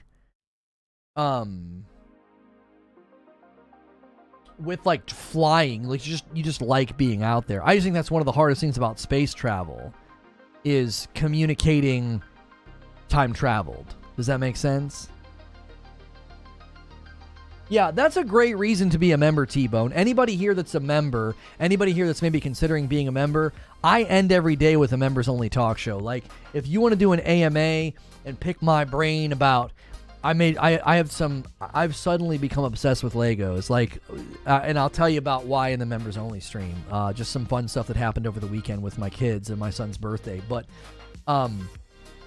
yeah, like... That's a great reason to be a member and to be in those members-only talk shows, because I kind of let you just turn those into AMAs, you know? Unless, of course, you guys get into stuff that we don't want to talk about. We don't want to talk about, like, political, cultural things like that. We've moved away from that. I do ground combat missions and kill order missions. We don't even have a launch date. Yeah.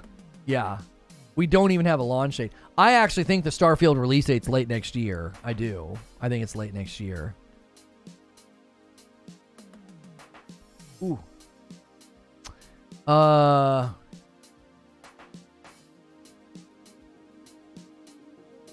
Zubair says, it's a very sit-back experience. It doesn't fit my regular definition of gaming, which is very sit-forward.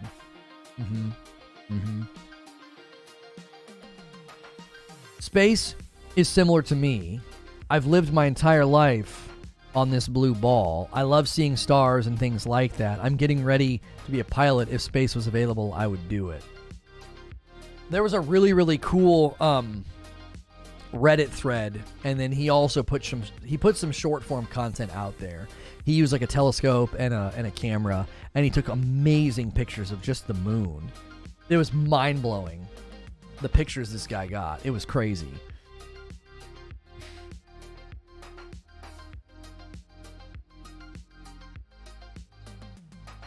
Purple Platform announces they're willing to split any hospital bills caused by the poorly constructed foam pit 50-50.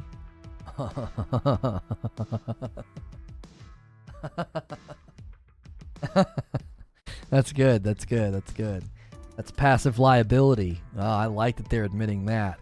I want the lawyers to weigh in on that one. If they're actually going to do that and initiate that, then...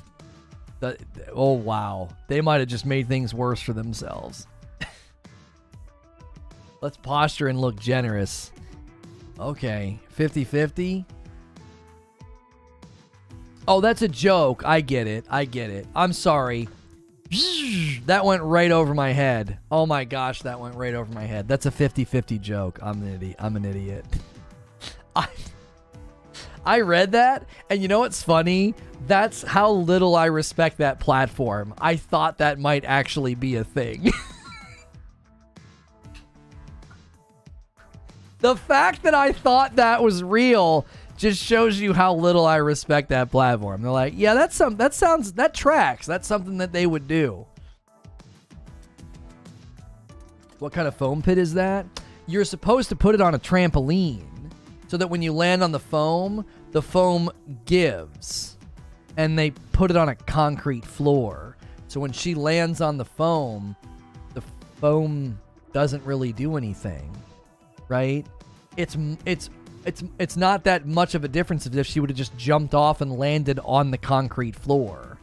Like, the only thing it does is it softens the impact so that you don't have an immediate fracture. But the shock through her body was the same because it didn't absorb. Like, when you jump like that, you need something that's going to actually absorb the impact, like actually give and go down and then come back up. That's why commonly you see people jump in those foam pits. It goes way down and then it kind of comes back up. She lands on the foam and the foam it barely moves. She broke her back in 2 places. The rest of her life's affected by that. Yeah. I don't know what anybody expects from that platform anymore, honestly. This is the same company that had open pre-poured beers the one year at an event. Pre-poured beers in cups just sitting out. Like, okay, Did you also hand out pills for people to drop in them? Anyway.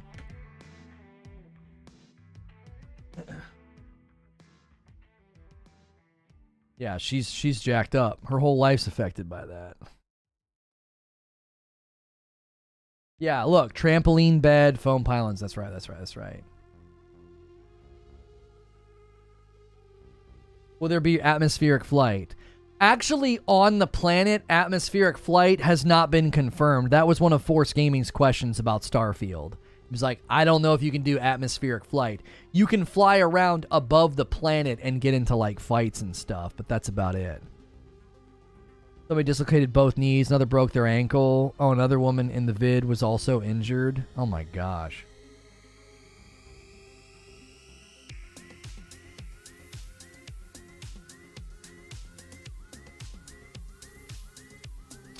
I'm not sure if she has left her previous career behind, but if she hasn't, this is a huge loss of earnings.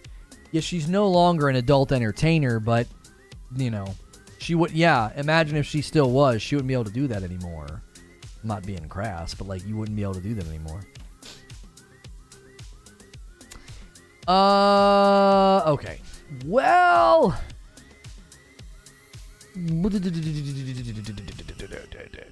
we are gonna go ahead and schedule and have to bounce to members. We're 2 hours in. This was a great discussion, but usually around the 2 hour mark, we either still have momentum and gas in the tank or we don't. It's rare that a stream goes almost all the way to close to 3 hours. That's actually kind of difficult. First stream of the day, that seems to be a little bit easier to do. This was a stronger second stream than we've had in a while, so you guys showing up and hitting like and chatting, thank you for doing that. This was a great discussion. I really enjoyed this, but we cannot ride a video longer than the conversation will last. It just is not a good idea. It's bad for the VOD. It's bad for anybody who watches the VOD later. So we are going to go ahead and get ready to do some members only. If you're not a member, this is a great opportunity to pick my brain about, I don't know, all the nonsense happening over with Purple, TV shows that I watch. Let's talk some Legos. Why am I suddenly obsessed with Legos? I grew up with them, and I've got like a newfound love for them, and it's going to be an expensive new hobby because I don't really have hobbies. I don't really have things I spend money on myself for. Thank you for the 20 spot AOZ. Tip for your water cooling repair. Best show ever. Member up. Thank you. Yeah, that got really expensive.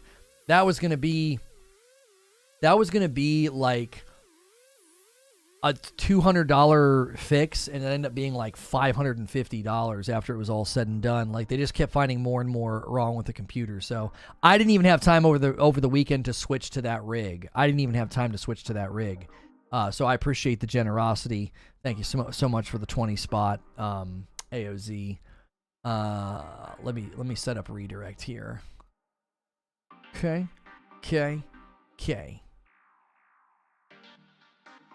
Appreciate the fair coverage. Yeah, I appreciate the support. Seriously. Like, if I can get 2 hours out of a topic, that feels really, really good to me. There's been a couple of days where we get like an hour in and I'm like, oh my gosh, we're dead in the water. What are we going to do?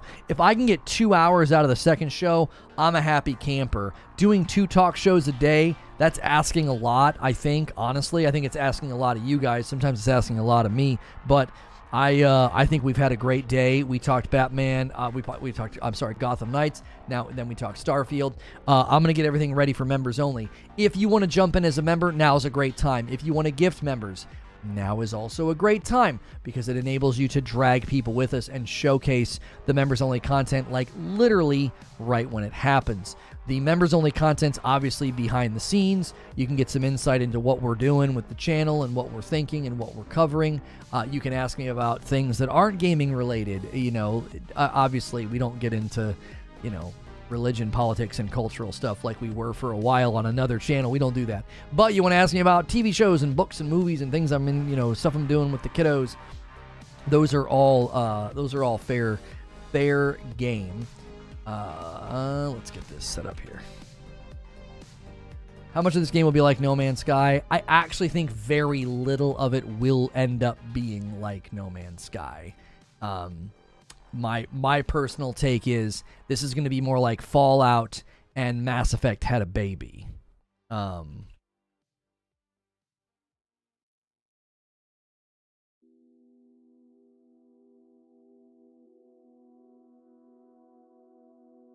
My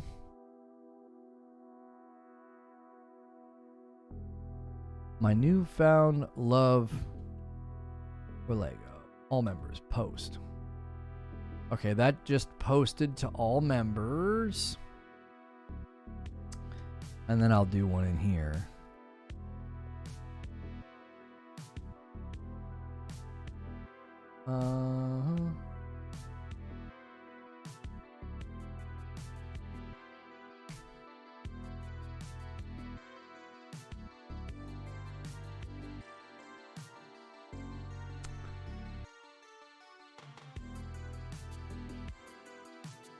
All right. There's the members only stuff.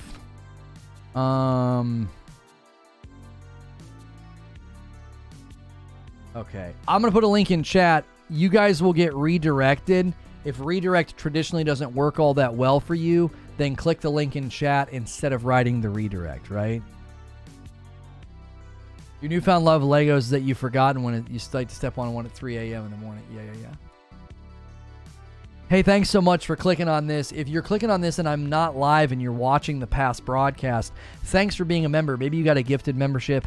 Maybe you've decided to do a member on your own. In this video, I kind of whetted everybody's appetite. It's like I want to talk about why I've suddenly had this newfound love for Legos. Some cool stuff happened over the weekend with my son's birthday. It was a blast, and we'll talk about it. Also, great reason to be a member. So if you're not a member and you're clicking the join button, do it. We're going to end the previous stream about Starfield news. Thanks for all the likes and all the support on that video. I'm going to end it and bring everybody over from that stream who is a member. And that was a